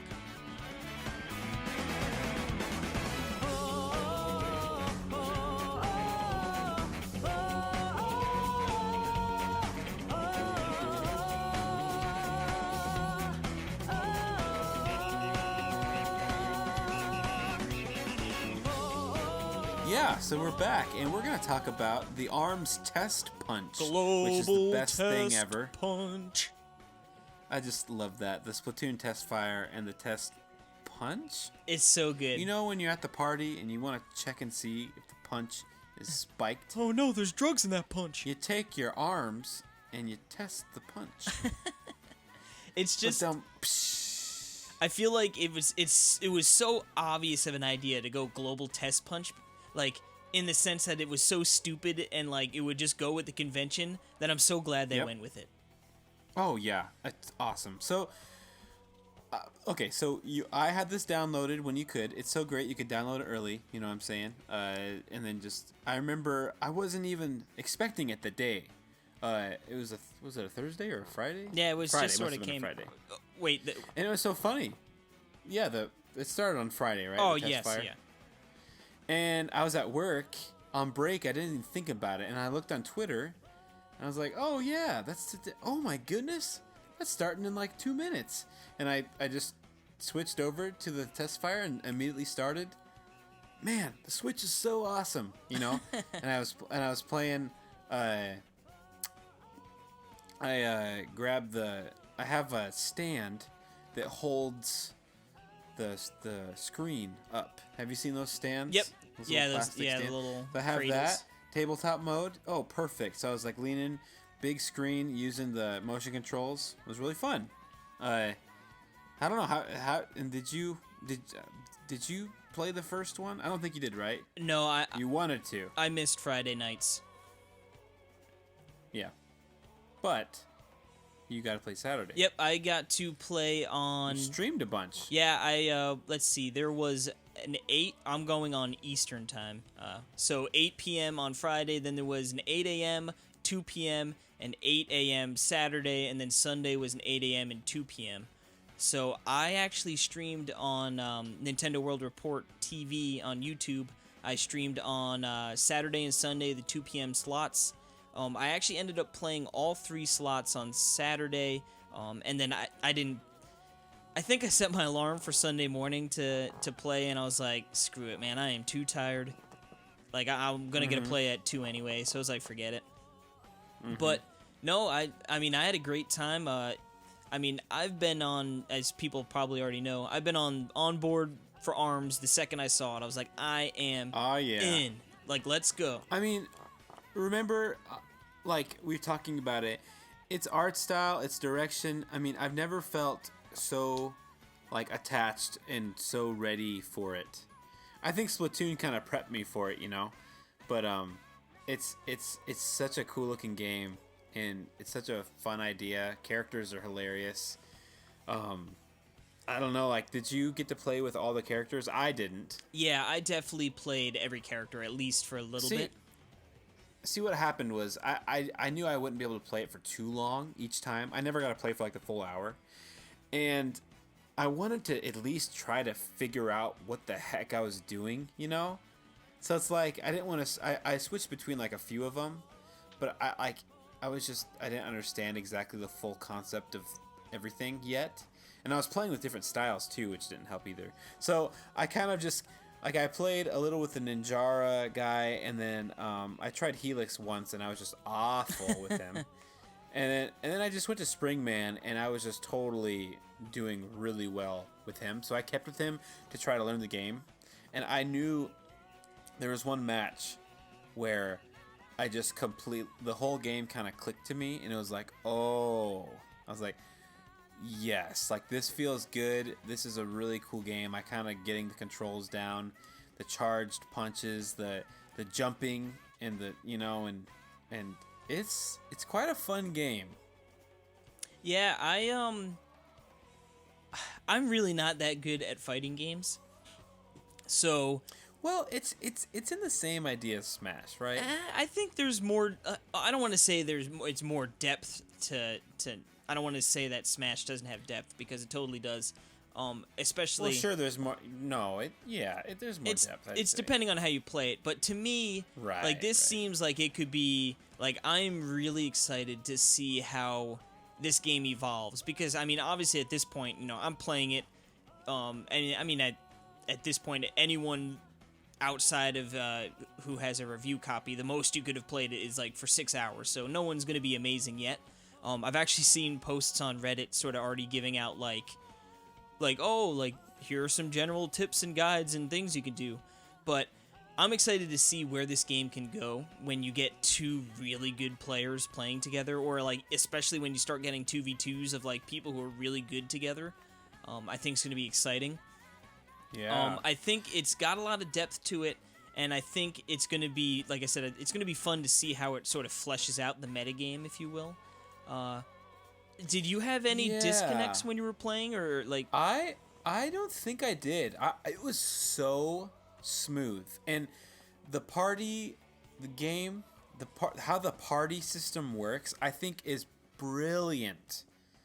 How you get into this, you know, you're playing random people, but you get into basically a party of 8 people, and then all of you are separating into separate groups and playing different modes, but then switching amongst, when you're done, switching over. It's such a great idea because it keeps everyone on the same server. I mean, keeps everyone working together. Like I think it'd be perfect for Smash. And what's nice about that is, you don't have to reconnect every time. I know Smash, you can start, you get into, like, okay, I'm playing this person, and if we want to keep rematching, it's pretty quick. But, yeah, if all of a sudden, that person left, now I got to worry about connecting to a new person. With this, it's nice, like you said, you got your 8 people in there or whatever, and if one person leaves, you still got matches going on, and you cycle in a new person. Yes, exactly. And the different modes are really fun and cool. I guess we can talk about them. Like, first you got, like, the one-on-one fight. You have a 1-versus-1 fight. Those were crazy. Those are weird. Those ended up being like, okay, I'm going to let that person do a grab on that person, do the damage, and then I'm going to grab them right after they're done doing the damage so I can do damage to them. And it's like, I hope the other guy doesn't grab me. It's just like a grab fest, Right. And then you have the 2-versus-2 where you're like tethered together. I like that idea a lot. I think that's really cool. Okay. Because that's like instead of like, oh, we're going to spread them out, or like it keeps everything tight. You got to work with your teammate. You're going to get in each other's way. You're going to make sure not to punch each other. And, like, how satisfying is it when you grab someone, throw them across the stage, and then their partner just gets freaking flung with them? Oh, it's so good, man. Unless if it's you, then it's the worst. Just landing any punch, feels really good. Oh, I really love getting, like, those big hooking punches swooping from the side. I really liked the boomerang punches. I think those were my favorite. Yeah, and it's cool. So when you load up, you get your options of different hands or different, for your arms, different arms. You get different hands. Well, the arms are the same. No, well, I know they're called arms. It was funny. And I'm glad you had a good chuckle there, buddy. Then so they all do different things. So you can have one arm on the left and one hand on the right, and that's so good. It's cool because, like, for instance, is it the boomerang you're talking about? The one that curves a lot. Yeah, it's got like extra curve to it. And then like your normal fist glove, is more straight on. Mm-hmm. Yeah, and you can get some curve to it, but not nearly as much. Yeah, right. So there's little nuances to each thing. And then the cool thing is the volleyball mode that is on there, which I'm going to say it. I really like it. I really like the volleyball mode. It's kind of weird at first, but once you get used to it, and then once you use, that's where those different arms coming in is really awesome. Oh man, that I was using them like crazy. You definitely need to go in there because I went in a few times, not really paying attention to what game mode and just assuming it was a battle, and then like picking just terrible arms for like volleyball, and it was like, oh no. But right. So early on for me, I really didn't like volleyball. I was like, this seems like one of those things that it's a great idea, but it just doesn't equate into fun gameplay. But yeah, I had that for a little bit. But the more I played it, I was like, okay, actually, this is really good. And then I actually had my buddy Kevin came over for the 2 p.m. He actually streamed with us, with me. And it was fun because when we got 2v2 volleyball where we were on a team playing, it was a lot of fun. And it was a lot of fun when we did 2v2 versus other people. Unfortunately, we didn't get to do 1v1 against each other, which would have been nice. But it was a lot of fun to do some co-op. So I was glad I was able to do that. Yeah, that is cool. Yeah, looking in the notes, let's talk about what the next week is going to include. Oh yes, yeah. Changing it up a little bit. Yeah, it's not going to have volleyball this weekend. It's going to have hoops. Yes. Basketball, right? Yep. Switch one sport out for the other. That's going to be weird. I wonder how that's gonna work. We'll see. It might be really really fun. We'll see. I think it should be fun. Yeah, I mean, I'm just saying. I mean, volleyball is kind of a more, broad, you know, easier game to understand wrap your what's hand going around, on. just knock the Yeah. ball to the other side. Yeah, I think with Right. hoops you got to dunk them, right? Like I think you need to Interesting. dunk the other player to score points. Yeah, interesting. And then you got skill shot. What's that? That I think is like I thought it was like the 1v100 mode, where it was just sort of like go as long as you can last, but that doesn't seem like it'd be very good for online play. Okay. I'm not sure offhand. I should have Yeah, no should have problem. wrote that down. Let's see. I wonder if I can find it out real quick. Well, I was reading, which is one of the best bullet points I've ever read in notes. Ramen bowl level will be added. I tell you what, man, I can't wait. I know, no, I just love that that's a thing that I'm looking forward to, the ramen bowl level. It looks it looks like a fun level. Yeah, I mean, I like the level. I love the idea of really these levels can be anything. Like, I love the level on the stairs. Yeah, that one's unique in the sense I think it works better in some aspects. Like, it seems weird when it's 1v1v1 and then like two people are at the top and then one's at the bottom, and it's like because you're Yeah. I definitely feel like you're at a disadvantage starting on the bottom just because it's always sort of better to have that vantage point. But I mean, I guess it sort of evens out because whether all of a sudden you grab someone and then they're thrown to the bottom, and it's sort of actually, I guess, more of like right. I want to be a struggle to be at the top, add a little more depth into it. Yeah. Like this whole 1v1v1, the three, I feel like it's gonna balance out in the future. I think I don't know if you ever played the Splatoon Test Fire, the first one, like before it was released. But when we did, I remember thinking, oh my goodness, the roller like is so overpowered. Oh and, like, yeah. not overpowered, but it's just way better than all the rest, And like, why would you ever play, But now, Yeah, people learn the counter moves and what works yeah, effectively. you just learn how yeah. to deal with it, and I feel like that's what's going to happen with the 3-player one. So, hopefully, But you know what? I think it's supposed to be a little chaotic anyway, so. Yeah. Now, just some stats on the test punch. Ninjara was the most used character, followed by I used him a lot. followed by Min Min in second, and Mechanica actually had the highest winning percentage of any of the characters. Yeah, I never got to play Min Min or Mechanica. I definitely played some Min Min. I played a little Mechanica. See, the first day I played, I really liked Helix, and I was like, okay, this is cool. Then the next day I played a little Min Min, and I was liking some Min Min. Honestly, I didn't play any one character where I could really say I had a favorite over the rest, but Sure.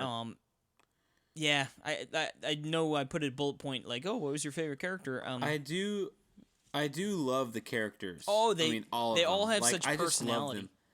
them. Helix. I mean, like just on the loading screen, like when he's like getting warmed up, it's hilarious. Oh, I know. They really Does he like scream? they went like above and beyond. Like they really made these characters feel like actual characters, not just sort of Yeah. mindless things that are just there. Yep. But Awesome. yeah, I mean, I guess finishing thoughts on ARMS is I'm excited for it, as excited as I've ever been, and I'm definitely going to be playing some more ARMS this weekend. Oh yeah. Definitely to Yeah. check out some of the hoops and the other features thrown in there. Nintendo World Report, we're going to be streaming again. I can't say 100% we're going to have every single slot covered like we did last weekend, but we're going to try. And I don't know the times yet. I got to talk to people, but I'll be streaming as well. And Yep. Just check it yeah, out. it should be fun. Now, I gotta say, where I'm at with ARMS is I mean, I know I'm getting it, obviously.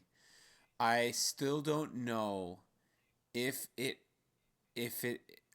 gonna be a game that I'll play for a really long time, Yeah. I mean, I just don't know how you really can know that. I mean, I feel like You know, like with Splatoon, you have different modes, like drastically different ideas, huge different maps.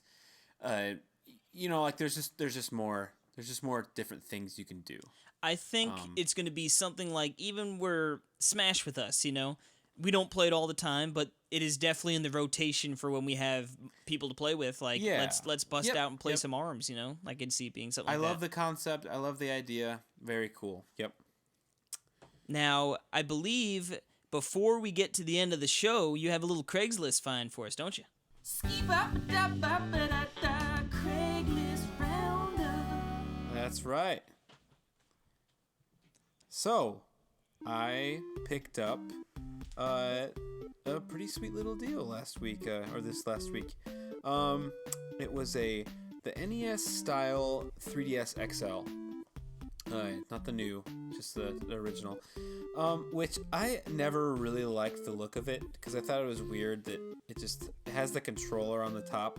Yeah, it's... the NES controller. they really dropped the just like- ball. Like, it should have looked like an NES. I don't know. They should have made it... Like, that would have been way Do you cooler. remember the Game Boy SP NES style? Like, they Yes. should have literally just Yes. replicated that.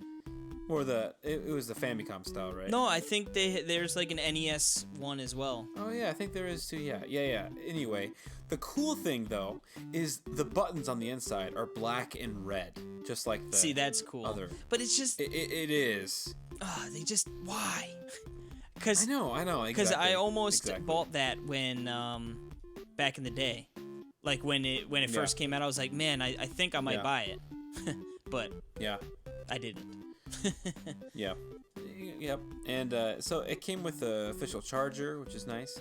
It came with, 9 games. That including NES Remix for 3DS in the case, which was awesome. I didn't know I was getting a case. Also came with Mario Kart 7 and Tamagotchi Life. And which is just funny. I love that Tamagotchi Life. I've seen those in multiple Craigslist things. I feel like people bought that. I feel like you got half the Play Nintendo tour right from this Craigslist. They probably have these exact units on those tours too. And then it also came with Pokemon White, Pokemon Mystery Dungeon, whatever that is. Star I can't Wars. read it, on DS. And then it came with Lego Star Wars 3, New Super Mario Bros, the original, Nintendogs, and last but not least, actually definitely least, Transformers Autobots. Definitely least. But yeah, I got all these delicious games for $85. That's insane with the 3DS. Mm-hmm. Because how much do you So- know? What's that 3DS retail for? I'm selling it for $140. That's insane. So, yep. And it's cool because I really wanted to get NES Remix before on 3DS. But I have it on Wii U. Like, I don't want to pay a lot. Just like Fire Emblem Echoes. I got 2 games I really wanted. Actually, funny story. I think I've told it before. At Toys R Us, I was going to buy NES Remix and Fire Emblem. The last one. What's the last one called? Fates. I was going to buy those 2 because there's like a buy one, get one 40% off or something. But I didn't. They didn't honor. Like, Fire Emblem was $10 off. So it was $30. And they didn't honor that. It was stupid. You said like they had to pick one. It was dumb. Anyway, so now I have them. I don't know the exact total, but it's a pretty good. Yeah, well, for 85 Probably bucks. like around $100. I mean, because the Pokemon White the Pokemon games are worth a lot. Mario Kart 7 is worth like at least $20. Physical, 15, 20. Tamagotchi Life same. So. Yeah, they're good for, and then the other the other DS games, which honestly aren't bad. Only the Lego Star Wars and the Transformers Prime, those are just pack-ins that I would use, for other things. So yeah. So that'll do it this week for my Craigslist roundup. Roundup. Now we have an exciting thing to announce. Yes, we do. We do indeed. It has been a hot minute. Couple of things. It's been a hot minute since we've had a giveaway, and Oh yeah.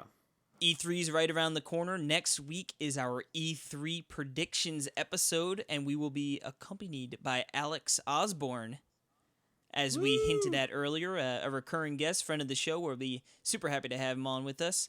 But for you guys, we're going to be doing a giveaway. We're going to post a tweet on our Twitter, which is Talk Nintendo Pod. That's Talk Nintendo Pod.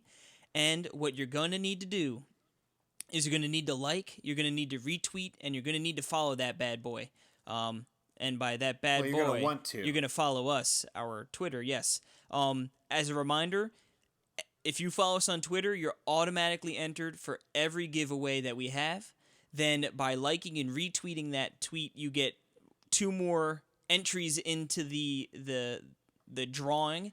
And finally, Oh my goodness, Casey, what a deal. Yes. What else? You can- Could there be more? there is. And you could also get a 4th entry by either tweeting at us or emailing us at talknintendopodcast@nintendoworldreport.com.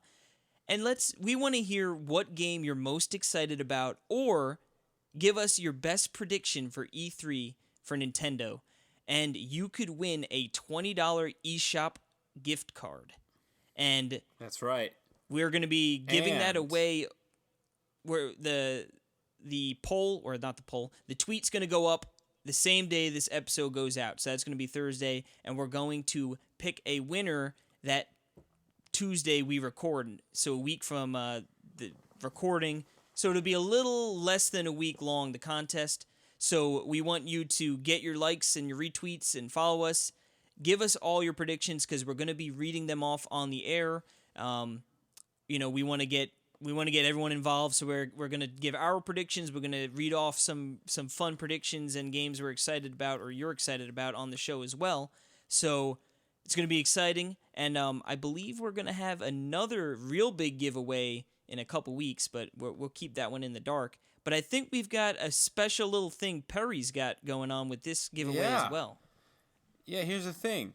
So, if you email us your predictions, you will be entered in a separate drawing, a different one, but, still for both. So someone really could win both these, which would be crazy. You get the double dip by emailing in.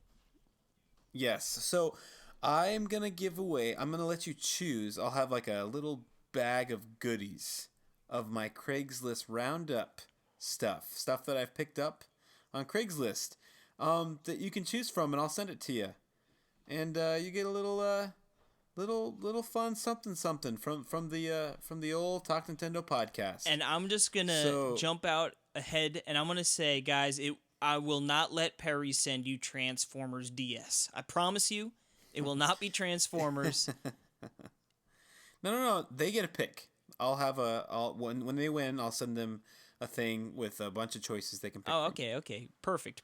Yeah. So, and then I'll send Transformers with it. so the Perry pick, that extra drawing, that is going to be exclusive to the podcast. We're not going to advertise that on the Twitter, so that's just for you guys listening to get in on that. And then the rest will be on Twitter, so people who don't actually listen to the podcast might be able to get in there. But the Perry pick, that is podcast exclusive. Ah, yeah. So make sure to keep out an eye for that. Like I said, the tweet will go up when this episode goes up, so you don't have to worry about that. With that being said, we're going to bring it to the end of the episode. As I alluded to before, we are on Twitter at Talk Nintendo Pod. That's Talk Nintendo Pod. Our email for that contest again is talknintendopodcast@Nintendo World Report. We are now actually going to be on Twitch streaming. That is something I'm going to be spearheading initially, and Perry might get in on down the road a little bit. But for starters, I am going to start streaming weekly. I don't have a schedule set down just yet. Yeah, I mean, I'll be joining you sometime, Yeah. Hopefully we can figure out some way to join in. Yeah, I'm sure there's definitely a way to get I'll be playing with you. Skype over the Twitch call as well. I'll have to look into that. But we're going to be on Twitch at just Talk Nintendo. And we are actually going to start uploading the episodes onto YouTube. I'm going to hope that this episode is going to make it up there. It's going to be my first time doing it, so it might be a little patchy, but we're also Talk Nintendo on YouTube as well. So make sure to check and follow those things if you are interested in seeing some streams or goodness. any video content that we will produce through that. Initially, like I said, it's just going to But be the there's- episodes uploaded. Does that mean we're gonna? I mean, are we gonna start saying like and subscribe? I don't know if I can do that. I don't know if I'm ready for that commitment, Case. You're not ready? Well, I mean, I don't know if I can say those words. that's okay. I'll say them for you. Like and subscribe. Whew. Okay, good. Thank you for taking. See, that's why I like you, because you always do the things I don't want to Yep, do. I take the bullet for you. I'm going to be streaming this Thursday, which is going to be when the episode goes out, probably from 8 p.m. to 10 p.m. I'll probably tweet that out. I might even put a little poll up there to see what you guys want to see me play. Likely, if you're listening to this, that has already passed and it is obsolete. But Aqua TV. yeah, can you imagine just streaming 2 hours of Aqua Please. TV? You could, couldn't you? Theoretically, yes. Oh my goodness. I know what your punishment is if you get your E3 predictions. Oh man. That being said, Yes. thank you for listening, guys. We are super excited for the E3 prediction episode next week, and we hope you are too. And we will see you next time. Besame mucho.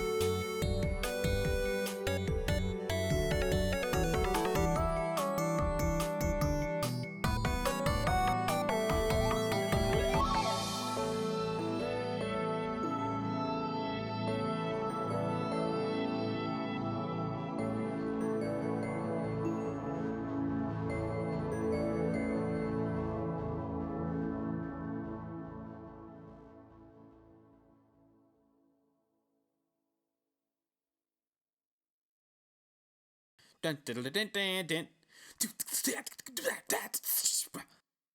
Different hands. I just want easy games. No, not that. What's that demonic trio of mushrooms doing? Oh. And we're back. Hey! Oh. I just realized, like, did he say he wanted me to bring it back? No, I said I'll bring it back, and then I'll frickety throw Okay. it over to you. Sorry, there's like a little pause. And I'm like, okay, I'm probably supposed to bring it back. Hey! Okay. Okay, go. Go. All right. Oh, oh, oh, oh, and then you should just blend that into the real one.